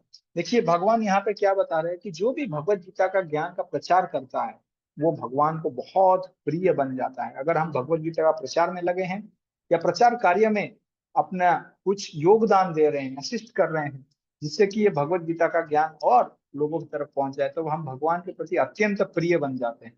तो भगवान इस प्रकार के जो प्रचारक है उनको बहुत ही प्रिय रूप से मानते हैं। इसलिए गोपियां भागवत में बताते हैं कि तव कथामृतम तप्त जीवनम कविविदीडितम कल्मषापहम श्रवण मंगलम श्रीमदाततम भुवि गृह्णन्ति से भूरिदा जन। जो लोग इस संसार में तपते हुए जीवों को जो श्रवण के लिए मंगल है भगवान का ज्ञान, भगवत गीता श्रीमद भागवतम का ज्ञान पहुंचाते हैं, वो भूरिदा जना कहा जाते हैं, वो बहुत दानी कहलाते हैं, वो भगवान को बहुत प्रिय हो जाते हैं और वो बहुत ही जो है दयालु होते हैं। पूरे ये संसार में लोग कितना कठिनाई से है, किस प्रकार के अलग अलग जो है दुखों में है, और इस प्रकार के लोगों को अगर भगवत गीता का ज्ञान पहुंचाया जाए, श्रीमद भागवतम का ज्ञान पहुंचाया जाए, उनके जीवन में दिखलाया जाए कि किस प्रकार से इस भगवत ज्ञान के आधार पर अगर भक्ति में जुड़ जाएं तो फिर उनका जीवन बदल सकता है। तो फिर वो केवल भगवान को नहीं, गोपियों को, जो है भगवान के सिद्ध भक्तों को, आचार्यों को, सभी के प्रिय बन जाते हैं। इसलिए 8वें अध्याय में ये श्लोक आता है, तप्यन्ते लोकतापेन साधवा प्रायसो जना परम आराधनाम तद्धि पुरुषस्य अखिलात्मनः। जब आप प्रचार करते हो, जब आप प्रयास करते हो, जब आप कष्ट करते हो, चेष्टा करते हो भगवत गीता को प्रचार करने के लिए, लोगों को कृष्ण भावना भावित बनाने के लिए, तो फिर क्या होता है, बहुत कष्ट होता है। आपको लग सकता है कि अरे कितना प्रॉब्लम है, कितना इनकन्वीनियंस है, मैं क्या करूं। लेकिन इस प्रकार से आप उनके दुखों को निवारण करते हो और ये तपस्या से आप जो भगवान श्री कृष्ण को बहुत प्रिय बन जाओगे, भगवान श्री कृष्ण को बहुत ही ज्यादा प्रिय बन जाओगे। और इसी कारण जो भक्त है एक स्थान से दूसरे स्थान गमन करते हैं। भागवतम में है, जनस्य कृष्णात् विमुखस्य दैवात् अधर्मशीलस्य सुदुःखितस्य अनुग्रहाय यत् चरन्ति नूनम् भूतानि भव्यानि जनार्दनस्य। जो विमुख है, जो कृष्ण विमुख है, इनको कृष्ण सुमुख बनाना है। जो लोग अधर्मशीलस्य हैं उनको धर्मशीलस्य बनाना है, और जो लोग सुदुःखितस्य हैं उनको सुसुखम कर्तुम अव्ययम बनाना है। किस प्रकार से, ये ज्ञान को बांटने से। इसीलिए कोई भी व्यक्ति उतना प्रिय नहीं भगवान को, जहाँ की उसको जो भगवान के वाणी को लोगों के अंदर प्रचार करते हैं और उनको भगवत भक्ति करने के लिए प्रेरित करते हैं। ठीक है, प्रभु जी, अभी हरे हाँ कृष्ण। अभी हाँ ये 8वें अध्याय में जो आपने जो श्लोक बोला, तो वो भगवत गीता के 8वें अध्याय में? नहीं नहीं नहीं, सॉरी सॉरी सॉरी, गलती। भागवतम का 8वां अध्याय का, सॉरी 8th कैंटो का 7th चैप्टर 44th वर्स, 8-7-44। ये शिव जी जब विषपान करते हैं तब ये श्लोक आता है। ओके ओके, थैंक यू प्रभु जी। अध्याय से ते च य इमं धर्म संवादिवम अवयो ज्ञान यज्ञेन तेन अहम इष्टस्वाम इति मे मति। पढ़िए। और मैं घोषित करता हूँ कि जो हमारे इस पवित्र संवाद का अध्ययन करता है वह अपनी बुद्धि से मेरी पूजा करता है। धन्यवाद। तो अब भगवान ने बताया गीता को प्रचार तात्पर्य है कि नहीं है?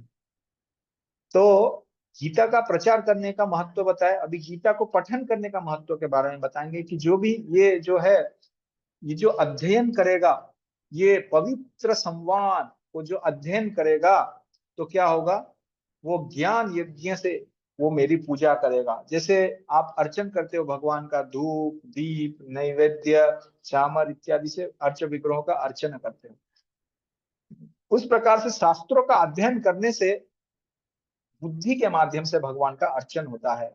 और गीता के श्लोकों पर अध्ययन करने से भी भगवान का अर्चन, भगवान के बारे में भगवान की पूजा की जा सकती है इस प्रकार। और कोई गीता का श्रवण करता है उसका क्या महात्म्य है, अगले श्लोक में भगवान बताएंगे। श्रद्धावान अनुसूय च शृणुयात् अपि य नरः सापि मुक्तो शुभान लोकान प्राप्नुयान पुण्य कर्मणा।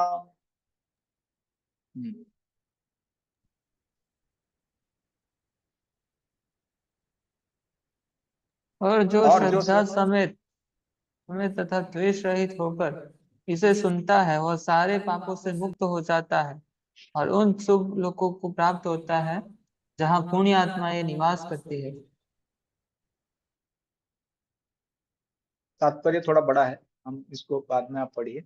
तो देखिए, जो भगवत गीता को श्रद्धा के साथ श्रवण करता है और जिसके अंदर ईर्ष्या का भाव नहीं है, अनुसूय वे है, क्योंकि बिना ईर्ष्या का ही कोई श्रवण कर सकता है। जब हम श्रवण करते हैं अपने गुरु महाराज से या फिर दूसरे भक्तों से, तो अगर ईर्ष्या का भाव जितना कम होगा उतना अच्छे से हम श्रवण कर सकते हैं। नहीं तो क्या मन में आता है कि ये क्या मुझे बताएगा, तो मुझे ये कौन आ गया। तो किसी का विनय होना चाहिए सीखने के लिए।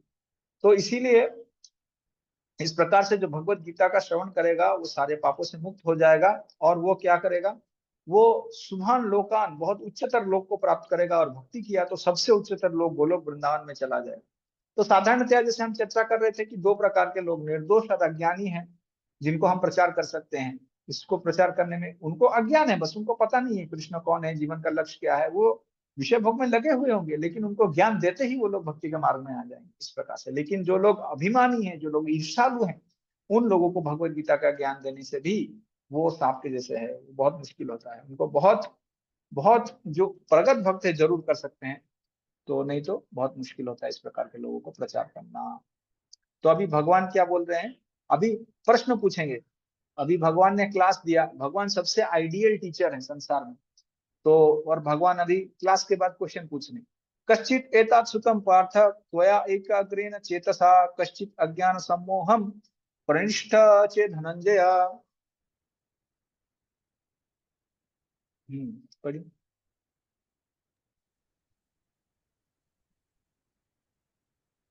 हे वृत्ताभिप्र, हे धनंजय, क्या तुमने इस शास्त्र को एकाग्रचित होकर सुना, और क्या अब तुम्हारा अज्ञान तथा मोह दूर हो गया? धन्यवाद। तो शिव देखिए भगवान यहाँ पे क्या बता रहे हैं। भगवान ने इतना लंबा उनको कक्षा दिया, तो भगवान अंत में पूछ रहे हैं कि क्या अर्जुन, क्या तुमने सही ढंग से सुना, क्या तुम एकाग्र चित्त से सुने हो, क्या तुम्हारा अज्ञान या मोह दूर हुआ। अगर दूर नहीं हुआ तो फिर से मैं बताने के लिए तैयार हूं। अब देखिए भगवान का भाव कैसा है, कितने भगवान जो है पेशेंट है। हम तो पेशेंट है, पेशेंट यानी हॉस्पिटल में जिस प्रकार से, लेकिन भगवान पेशेंट, उनके अंदर बहुत टॉलरेंस, शांति है। अगर अर्जुन ये बोलते कि नहीं मैं अच्छे से नहीं समझा हूं, तो भगवान फिर से भगवद गीता बताने के लिए तैयार। इतने कृपालु है भगवान। देखिए, तो भगवान पूछ रहे हैं क्या आपके मन में जो द्वंद्व था वो नष्ट हो गया, क्या आपके मन में जो मोह था वो नष्ट हुआ। तो अभी अर्जुन उसका उत्तर दे रहे हैं। और ये अर्जुन का फाइनल श्लोक है जो गीता का अर्जुन ने क्या बताया इसके बारे में हम देख सकते हैं। अर्जुन उवाच नष्ट मोह स्मृति लब्ध्वा त्वत्प्रसादात् मया अच्युता स्थितोऽस्मि गत संदेह करिष्ये वचनं तव। पढ़िए ट्रांसलेशन।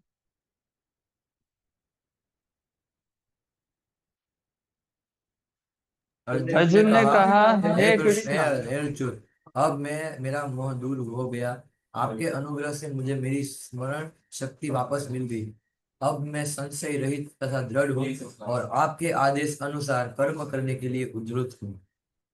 धन्यवाद। तो नष्ट मोह, मेरा मोह नष्ट हो गया, स्मृति लब्ध्वा, उसका स्मृति वापस आ गया। जब कोई व्यक्ति बहुत मोह में रहता है, जब भौतिक इच्छाएं, भौतिक भावनाएं किसी के मन में बहुत ज्यादा रहती हैं, तो फिर उसका बुद्धि, उसका उसका जो मेमोरी है, स्मृति, वो नष्ट हो जाता है। तो तत्प्रसादात मया अच्युता, आपका कृपा से क्या हो गया, वो मुझे मोह नष्ट हो गया और स्मृति लाभ हो गया। पितोस्मि गत संदेह, मेरा संदेह जो था वो संपूर्णतः चला गया। और अंत में क्या बताते हैं, यथेच्छसि तथा कुरु। देखिए भगवान ने विश्वास के साथ बताया था, करिष्ये, भगवान ने क्या बताया था, यथेच्छसि तथा कुरु, हे अर्जुन तुम्हें जो इच्छा है तुम करो। और अर्जुन क्या रिप्लाई कर रहे हैं, करिष्ये वचनम तव। ये भी भगवत गीता का सार है और ये इसी को हमारे जीवन में लागू करना चाहिए। तो भगवत गीता किस प्रकार का व्यक्ति के जीवन में बदलाव लाता है, कार्पण्य दोषापहता स्वभावा पृच्छामि त्वं धर्म सम्मूढ़ चेता। तो अर्जुन का क्या स्थिति था, वो संपूर्णतया कंफ्यूज थे, उनके हाथ से गांडीव निकल रहा था, वो मैं युद्ध नहीं करूंगा गोविंद, इस प्रकार से बोल रहे थे। और अब क्या बता रहे हैं, नष्ट मोहा स्मृति लब्ध्वा, ये उनका मोह जो है वो नष्ट हो गया। तो गीता सबके लिए बनाया गया है, ऐसा नहीं कि गीता ब्रह्मचारी के लिए बनाया गया है जो आश्रम में बैठ के पढ़ाई कर रहा है, ऐसा नहीं है। सन्यासी के लिए बनाया गया है जिसने संसार को त्याग कर दिया, इसके लिए नहीं बनाया गया। गीता तो वास्तव में अर्जुन जो क्षत्रिय है, जो गृहस्थ है, उसके लिए बनाया गया है। और ऐसा भी क्षेत्र नहीं जो आराम से बैठा हुआ है, राज्य में चर्चा कर रहे हैं ब्राह्मणों के साथ, नहीं। कहाँ पे, एक विशाल युद्ध से पहले ये पूरा ज्ञान दिया गया है इसके बारे में। और भगवत गीता कितना, ये केवल युद्ध के बारे में ज्ञान नहीं है, वास्तव में अगर आप ढूंढ के निकालोगे युद्ध शब्द गीता में कितना बार आएगा, 10 बार 15 बार आएगा युद्ध, लेकिन उससे ज्यादा जीवन के बारे में ये शिक्षा प्रदान कर रहा है। 100, 1000, 700 श्लोक में कई श्लोक जीवन को कैसे जीना चाहिए इसके बारे में बताते हैं। देखिए अभी युद्ध चालू होने वाला है, शंख बज गया है, दोनों के दोनों सेनाएं एक सामने है, और वहां पे भगवान क्या बता रहे हैं, 3 गुणों में खाद्य कैसे होता है। अरे ये कोई समय होता है बताने का, लेकिन ये कितना जरूरी है। ये संसार रूपी अश्वत्थ वृक्ष जो उल्टा है उसके बारे में बता रहे हैं, ये कितना आश्चर्य, अश्वत्थ मेनम सुविगुण मूलम।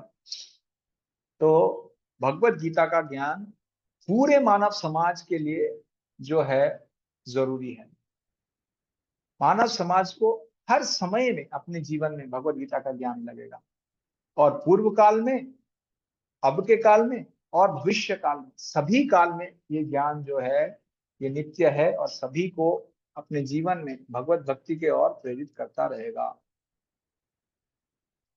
अभी तो ये अर्जुन का जो कंक्लूजन है, अर्जुन का जो सार है, तो ये हमारे जीवन का भी सार होना चाहिए। करिष्ये वचनम तव, वास्तव में भगवान की इच्छा से, भगवान की निर्देश से जो भी कुछ हम करें वो सबसे ज्यादा हितकर है हमारे लिए, क्योंकि कृष्ण को पता है हमारे लिए सबसे अच्छा क्या है।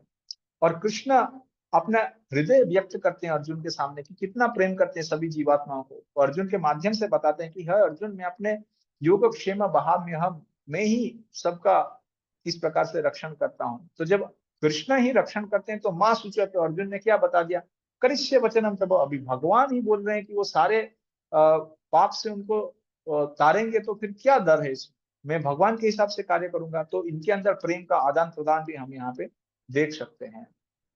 तो अभी संजय कंक्लूड कर रहे हैं भगवत गीता को कि ये भगवत गीता का ज्ञान उन्होंने सुना था, उससे क्या हुआ। संजय उवाच इति अहम वासुदेवस्य पार्थस्य च महात्मना संवादम इमं आश्रयम् अद्वितीयं रोमहर्षणम् अद्भुतम रोमहर्षणम्। संजय ने कहा, इस प्रकार मैंने कृष्ण तथा अर्जुन इन दोनों महापुरुषों की वार्ता सुनी और यह संदेश इतना अद्भुत है कि मेरे शरीर में रोमांच हो रहा है। धन्यवाद। तो ये श्रवण का यहाँ पे महात्म्य कहा जाता है कि पहले चालू हुआ था, प्रभुपाद क्या बता रहे हैं कि कुरुक्षेत्र में क्या हो रहा था, इस प्रकार का प्रश्न से चालू हुआ था, और अभी वो क्या बता रहे हैं कि रोमहर्षण हो रहा है उनके अंदर। तो वास्तव में जब कोई शुद्ध भक्त से हम श्रवण करते हैं, बहुत तन्मयता से श्रवण करते हैं, तो इस प्रकार का शारीरिक ये शुद्ध सत्व का एक प्रकार का शारीरिक ट्रांसफॉर्मेशन जिसको बोलते हैं वो है। तो संजय ये एक्सपीरियंस कर रहे हैं। व्यास प्रसादात् श्रुतवन् एतत् गुह्यम् अहं परम योगाम योग ईश्वरात् कृष्ण साक्षात कथंचि स्वयं। पढ़िए इसका ट्रांसलेशन।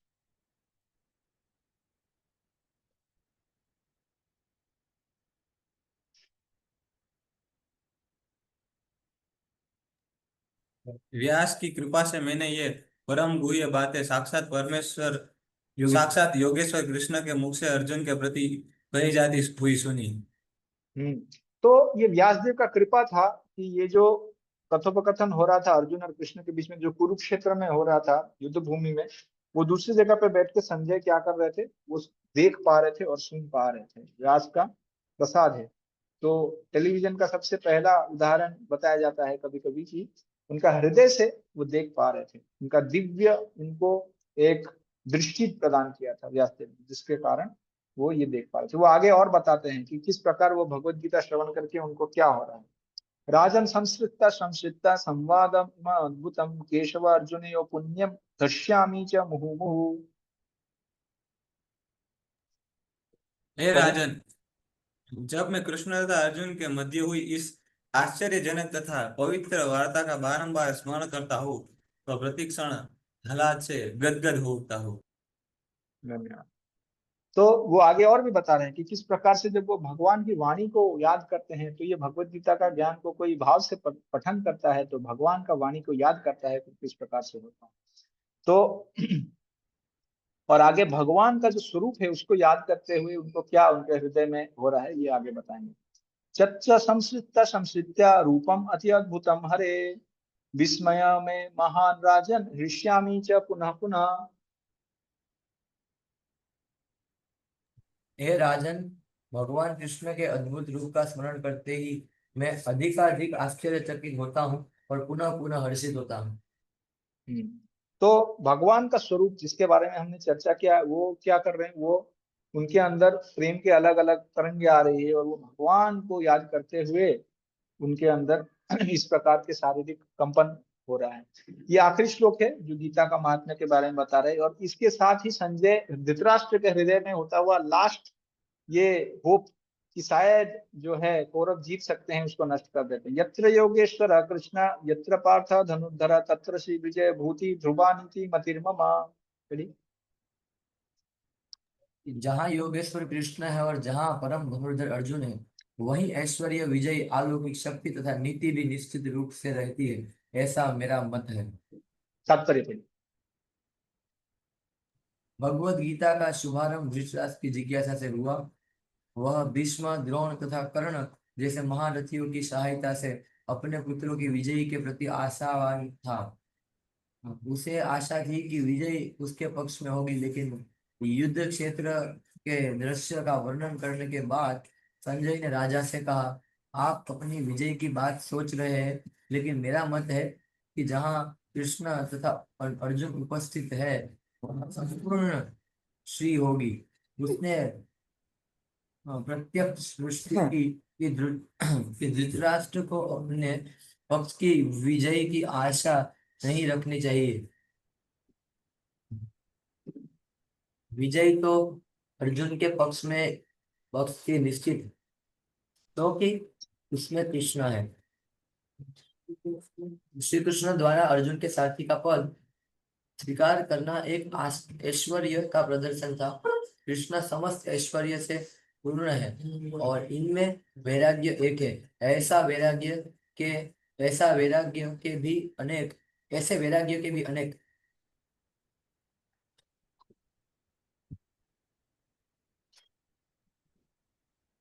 अनेक उदाहरण प्राप्त है, क्योंकि कृष्ण वैराग्य के भी ईश्वर है। युद्ध तो वास्तव में दुर्योधन तथा युधिष्ठिर के बीच में था। अर्जुन अपने ज्येष्ठ भ्राता युधिष्ठिर की ओर से लड़ रहा था। क्योंकि कृष्ण तथा अर्जुन युधिष्ठिर की ओर थे, अतः युधिष्ठिर की विजय ध्रुव थी।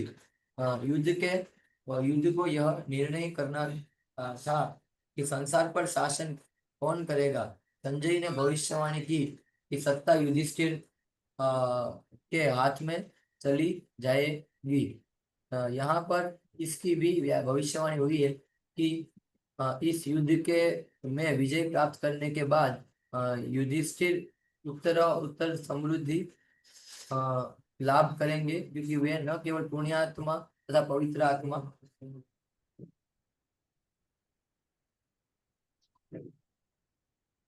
थे, अपितु वे कठोर नीतिवादी थे। उन्होंने जीवन भर कभी असत्य भाषण नहीं किया था। नहीं किया था। ऐसे अनेक अल्पज्ञ व्यक्ति है जो भगवत गीता को युद्ध स्थल में दो मित्रों के बीच की वार्ता के रूप में ग्रहण करते हैं, लेकिन इससे ऐसा ग्रंथ कभी भी शास्त्र नहीं बन सकता। कुछ लोग विरोध कर सकते हैं कि कृष्ण ने अर्जुन को युद्ध करने के लिए उकसाया, जो अनैतिक है, लेकिन वास्तविकता तो यह है कि भगवत गीता नीति का परम आदेश है। यह नीति विषय आदेश है। 9वें अध्याय के 34वें श्लोक में है, मनमना भव मद भक्त, मनमना भव मद भक्त। मनुष्यों को कृष्ण का भक्त बनना चाहिए और सारे धर्मों का सार है कृष्ण की शरणागति। सर्व धर्मान परित्यज्य मामेकम शरणम व्रज। भगवत गीता का आदेश धर्म तथा नीति की परम विधि है। अन्य सारी विधियां भले ही सिद्ध करने वाली तथा इस विधि तक ले जाने वाली हो, लेकिन गीता का अंतिम आदेश समस्त नीतियों का तथा धर्मों का सार वचन है। कृष्ण की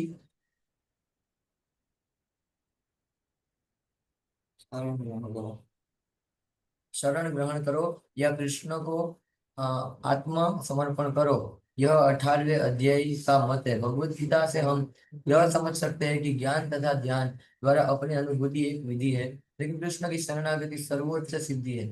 यह भगवत गीता के उपदेशों का सार है। वर्णाश्रम धर्म के अनुसार अनुष्ठानों कर्मकांड का मार्ग ज्ञान का गुह्य मार्ग हो सकता है, लेकिन धर्म के अनुष्ठान के गुह्य होने पर भी ज्ञान गुह्यतर है तथा पूर्ण कृष्ण भावना भावित होकर भक्ति में कृष्ण की शरणागति गुह्यतम उपदेश है। यही 18वें अध्याय का सार है। भगवत गीता की अन्य विशेषता यह है कि वास्तविक सत्य भगवान कृष्ण है। परम सत्य की अनुभूति 3 रूपों में होती है, निर्गुण ब्रह्म, अंतर्यामी परमात्मा तथा भगवान श्री कृष्ण। परम सत्य के पूर्ण ज्ञान का अर्थ है कृष्ण का पूर्ण ज्ञान। यदि कोई कृष्ण का ज्ञान लेता है तो ज्ञान के सारे विभाग इसी ज्ञान के अंश है। कृष्ण दिव्य हैं क्योंकि वे अपने नित्य अंतरंगा शक्ति में स्थित रहते हैं। जब जीव उनका शक्ति से प्रकट है और 2 श्रेणी में होते हैं, नित्यबद्ध और नित्यभूत। ऐसे जीवों का संख्या असंख्य है और वे सब कृष्ण के मूल अंश माने जाते हैं। भौतिक शक्ति 24 प्रकार से प्रकट होती है। सृष्टि शाश्वत काल द्वारा प्रभावित है और बहिरंग शक्ति द्वारा इसका सृजन तथा संहार होता है। ये दृश्य जगत पुनः पुनः प्रकट तथा अप्रकट होता है। भगवत गीता में 5 प्रमुख विषयों का व्याख्या किया गया है। पढ़िए, कोई है तो दिख रहा है। भगवत गीता में 5 प्रमुख विषयों की व्याख्या की गई है। भगवान, भौतिक प्रकृति, जीव, शाश्वत काल तथा सभी प्रकार के कर्म। सब कुछ भगवान कृष्ण पर आश्रित है। परम सत्य की सभी धारणाएं, निराकार ब्रह्म, अंतर्यामी परमात्मा तथा अन्य दिव्य अनुभूतियां भगवान के ज्ञान की कोटि में सन्निहित है। यद्यपि ऊपर से भगवान, जीव, प्रकृति तथा काल भिन्न प्रतीत होते हैं, लेकिन ब्रह्म से कुछ भी भिन्न नहीं है। लेकिन ब्रह्म सदैव समस्त वस्तुओं से भिन्न है। भगवान चैतन्य का दर्शन है अचिंत्य भेदाभेद। यह दर्शन पद्धति परम सत्य के पूर्ण ज्ञान से युक्त है। जीव अपने मूल रूप में शुद्ध आत्मा है, वह परमात्मा का एक परमाणु मात्र है। इस प्रकार भगवान कृष्ण की उपमा सूर्य से दी जा सकती है और जीवों की सूर्य प्रकाश से। चूंकि सारे जीव कृष्ण को तटस्थ शक्ति है, अतएव उनका संसर्ग भौतिक शक्ति अपरा या आध्यात्मिक शक्ति परा से होती है। दूसरे शब्दों में जीव भगवान की 2 शक्तियों के मध्य में स्थित है और चूंकि उसका संबंध भगवान की पराशक्ति से है, अतः उसमें किंचित स्वतंत्रता रहती है। इस स्वतंत्रता के सदुपयोग से ही वह कृष्ण के प्रत्यक्ष आदेश के अंतर्गत आता है। इस प्रकार वह आह्लादिनी शक्ति की अपनी सामान्य दशा को प्राप्त होता है। इस प्रकार श्रीमद् भगवद गीता के 18वें अध्याय उपसंहार संन्यास की सिद्धि का भक्ति वेदांत तात्पर्य पूर्ण हुआ। धन्यवाद। हरे कृष्णा। श्रीमद् भगवद गीता की जय। श्रील प्रभुपाद की जय। तो बहुत बहुत धन्यवाद आप सबके साथ ये भगवद गीता का चर्चा करने का ये अवसर मिला। अब आप लोग कोशिश कीजिए भगवद गीता को अच्छे से पढ़ें और पढ़ के अपने जीवन में उतारे और फिर इसका प्रचार कीजिए, ताकि ज्यादा से ज्यादा लोग ये जो ज्ञान है इसका फायदा उठा सके, इसका लाभ ले सके और भगवान श्री कृष्ण के शरणागत हो सके। अभी देखिए, हमने ओबीए के बारे में 2 क्वेश्चन भेजा था इनको, दशरथ पुत्र प्रभु को। आ रहा है स्क्रीन पे? यस प्रभु जी। भगवद गीता अध्याय 14 के श्लोकों के तात्पर्य के सहायता से निम्नलिखित अपने शब्दों में वर्णन कीजिए। ये व्यक्तिगत उपयोग है, जिसको पर्सनल एप्लीकेशन बोलते हैं। तो इसमें सबका आंसर कभी एक नहीं हो सकता, सबका आंसर अलग अलग ही होगा, इसीलिए हमने दिया है कि आपको सोचना पड़ेगा। वे तरीके जिनमें आप स्वयं रजोगुण तथा तमोगुण से प्रभावित हो सकते हैं। देखिए, मैं यही ओबीए सिलेक्ट किया हूँ क्योंकि ये हमारे समय में भी यही क्वेश्चन था, तो मुझे भी इजी होगा देखने के लिए, क्योंकि इसके बारे में काफी मनन चिंतन किया है। सतोगुण का अनुशीलन करने का व्यवहारिक उपाय। तो आप अध्याय 14 के अलग अलग श्लोक में जो गुणों के बारे में वर्णन किया गया है, कौन सा गुण, कौन सा, क्या स्टेटमेंट्स दिया गया है ना, इस प्रकार से होने से ये रजोगुण है, ये सत्वगुण, इस प्रकार से उसको स्टेटमेंट्स को लेके अपने जीवन में इसको कैसे उतार सकते हैं और सत्वगुण का अवलंबन कैसे कर सकते हैं, उसके बारे में लिखना है। कोई भी क्वेश्चन दिया जाता है ओबीए को, सबसे पहले उसको 3-4 बार पढ़ना चाहिए। ओबीए का क्वेश्चन ओपन बुक असाइनमेंट बोलते हैं, खुली पुस्तक मूल्यांकन प्रश्न।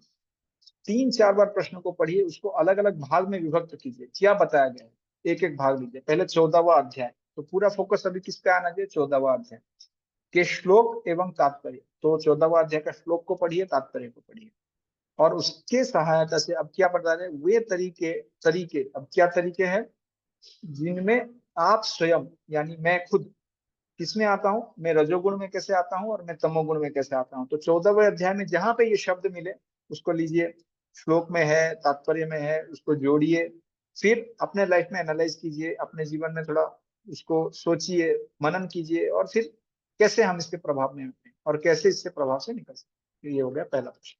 द्वितीय प्रश्न यह है कि भगवत गीता अध्याय 14 या 16 में दिए गए श्रील प्रभुपाद के तात्पर्य में उन कथनों का उल्लेख कीजिए जो उनके भाव, उनके अभियान और पहलुओं को दर्शाती है, एवं अपने शब्दों में इस्कॉन का भविष्य के लिए इन पहलुओं का महत्व पर चर्चा करती है।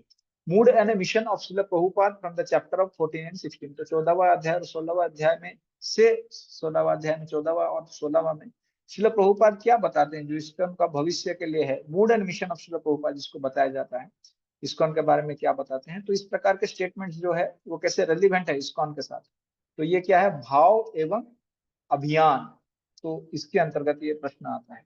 तो 14वां अध्याय पढ़िए, श्लोक पढ़िए, तात्पर्य पढ़िए। 16वां अध्याय पढ़िए, श्लोक पढ़िए, तात्पर्य पढ़िए, और उन कथनों को, वो जो स्टेटमेंट्स है श्रील प्रभुपाद के, जो उल्लेख करते हैं कि उनका मूड, भाव एवं अभियान, मिशन क्या है, और ये इस्कॉन के साथ कैसे जोड़ा जा सकता है।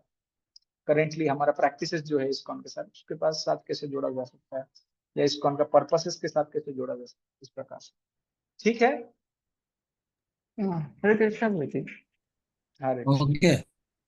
प्रभु जी ये सेकंड क्वेश्चन में एक्चुअली जैसे एग्जैक्टली प्रभु जी थोड़ा कि इसमें स्टेटमेंट्स मतलब कि स्टेटमेंट्स यानी आप परपट पढ़िए, परपट में स्टेटमेंट्स रहेगा कुछ, वो स्टेटमेंट इस्कॉन के साथ कैसे रेलिवेंट है, इस्कॉन का पर्पसेस के साथ कैसे रेलिवेंट है, उस प्रकार से लिख सकते हैं। आप उसको रिलेट कीजिए इस्कॉन के साथ। हमारा जो प्रैक्टिसेस है, हमारा सोसाइटी में जो हम कार्य करते हैं, मान लीजिए प्रभुपाद बोलते हैं कि साधारणतया सबको सत्वगुण में रहना चाहिए, तो क्या हमारे सोसाइटी में हम क्या क्या कार्य करते हैं जिससे हम सत्वगुण में रहते हैं। सुबह उठते हैं, स्नान करते हैं, या फिर सारी चीजों को साफ सफाई रखते हैं, उदाहरण ऐसा कई चीज हो सकता है।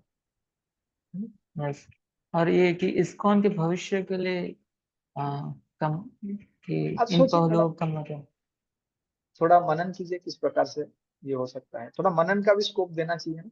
ये ओपन बुक है, इसलिए इसका कोई एग्जैक्ट आंसर नहीं है इसका, आप कॉन्टेम्पलेट कीजिए इसको। ठीक है, आपने जो सुना है थोड़ा समय स्पेंड कीजिए। ये अर्जेंट लिखने का मतलब, अर्जेंट माने 1 दिन में लिखना है, 3 घंटे में लिखना है, ऐसा चीज नहीं होता। इसको 2 दिन 3 दिन में लिख सकते हैं। थोड़ा सोच सोच के रहिए, वो सेक्शंस पढ़िए बार बार, तो आप भी अच्छे से समझोगे, और आप जब प्रेजेंट करोगे दूसरों को तो और अच्छे से प्रेजेंट कर सकते। ठीक है, यस प्रभु जी। ओके, ठीक है। सब भक्त थोड़ा एक बार एटलीस्ट थोड़े देर के लिए तो वीडियो ऑन कर दीजिए, इतना देर तक तो बंद रहे, बट एटलीस्ट थोड़ा वीडियो ऑन कर दिए तो देखे कौन कौन आए आज लास्ट क्लास में। ठीक है, दशरथ पुत्र प्रभु है, और देवेश्वर मुकुंद प्रभु है, जयदेश्वर प्रभु है, और कौन है, ध्रुव अच्युत प्रभु है, धर्मसेतु प्रभु का, ठीक है, ध्रुव अच्युत प्रभु है, धर्मसेतु प्रभु पता नहीं है कि नहीं। ठीक है, चलो आप सभी का बहुत बहुत धन्यवाद कि आप सबका संग में भगवत गीता अध्ययन करने का फिर से मौका मिला, और फिर से ये सब बोलने का या पढ़ने का इसका मौका मिला। इस पूरा जो सीरीज है, इसमें अगर मेरा कोई वाणी से आप सबको दुख पहुंचा तो क्षमा कीजिए। वास्तव में इसमें कुछ भी अच्छा हो तो वो मैं अपने जो टीचर्स हैं, जिन्होंने मुझे पढ़ाया है, जो गुरु वर्ग है, श्रील प्रभुपाद है, इनकी कृपा से और आचार्यों को कमेंट्री से मैं बताया हूँ। इसमें से कोई भी एक भी चीज ये मत मानिए कि मेरा प्रैक्टिसेस है, ये सब तो मैं बस बताते गया आप लोग को, जैसे तोता बोलता है उस प्रकार से। मेरा बहुत कोशिश है कि इसमें से कुछ ही चीज मैं अपने जीवन में उतार पाऊँ। इसके लिए आप सभी का आशीर्वाद का, प्रार्थनाओं का मैं इच्छा करता हूँ कि आप सब मुझे दीजिए आशीर्वाद कि मैं इसमें से थोड़ा भी पार्ट अपने जीवन में उतार पाऊँ तो मेरे लिए। ठीक है, हरे कृष्ण, बहुत बहुत धन्यवाद श्री प्रभुपाद हरे की। कृष्ण प्रभु जी। हरे कृष्ण। थैंक यू प्रभु जी, आपने मतलब हमारी तरफ से बहुत सारी चीजें, वो थोड़ा कोऑर्डिनेशन में भी चीजें हुआ, थोड़ा क्लासेस में कभी लेट हो जाता था, तो सॉरी प्रभु जी, बहुत सारी गलतियां हुई हम सबसे। तो आप ही हमारे थोड़े अपराध जो हुए हैं तो वो आप क्षमा कर सकते हैं। नहीं, अपराध का और बात नहीं, कुछ स्टूडेंट्स होते हैं और ना, अक्सर लोग बहुत सारी चीजें करते हैं। ये जो नॉलेज है उसको हम अपनी लाइफ में उतार पाए, और बाकी इसका जितना वो स्प्रेड कर सके, तो ऐसा आशीर्वाद भी कीजिए, हम प्रार्थना कर सकते हैं। आशीर्वाद तो नहीं, प्रार्थना है भगवान से, आप सभी अच्छे से इसको प्रचार करो और बहुत से बहुत लोगों को भगवान की भक्ति से जुड़ो। ठीक है, यस धन्यवाद प्रभु जी, और श्री अहमदाबाद प्रभु जी प्रभुपाद। आइए आप हाँ अहमदाबाद में। ठीक है, तो भगवान का ऐसा इच्छा रहा तो आएंगे। ऐसा आया भी हूँ मैं पहले, 23 में एक बार आया था, 2 बार आया था, 22 में एक बार, 23 में एक बार, उसका नंबर लगाया था। बाद में कभी होगा तो जरूर ऐसा। यस प्रभु। ठीक है, श्रील प्रभुपाद की जय, श्रीमद् भगवत गीता की जय, अनंत कोटि वैष्णव वृंद की जय, निताय गौर वंदे, हरि हरि बोल। हरे हरे कृष्ण। कृष्ण।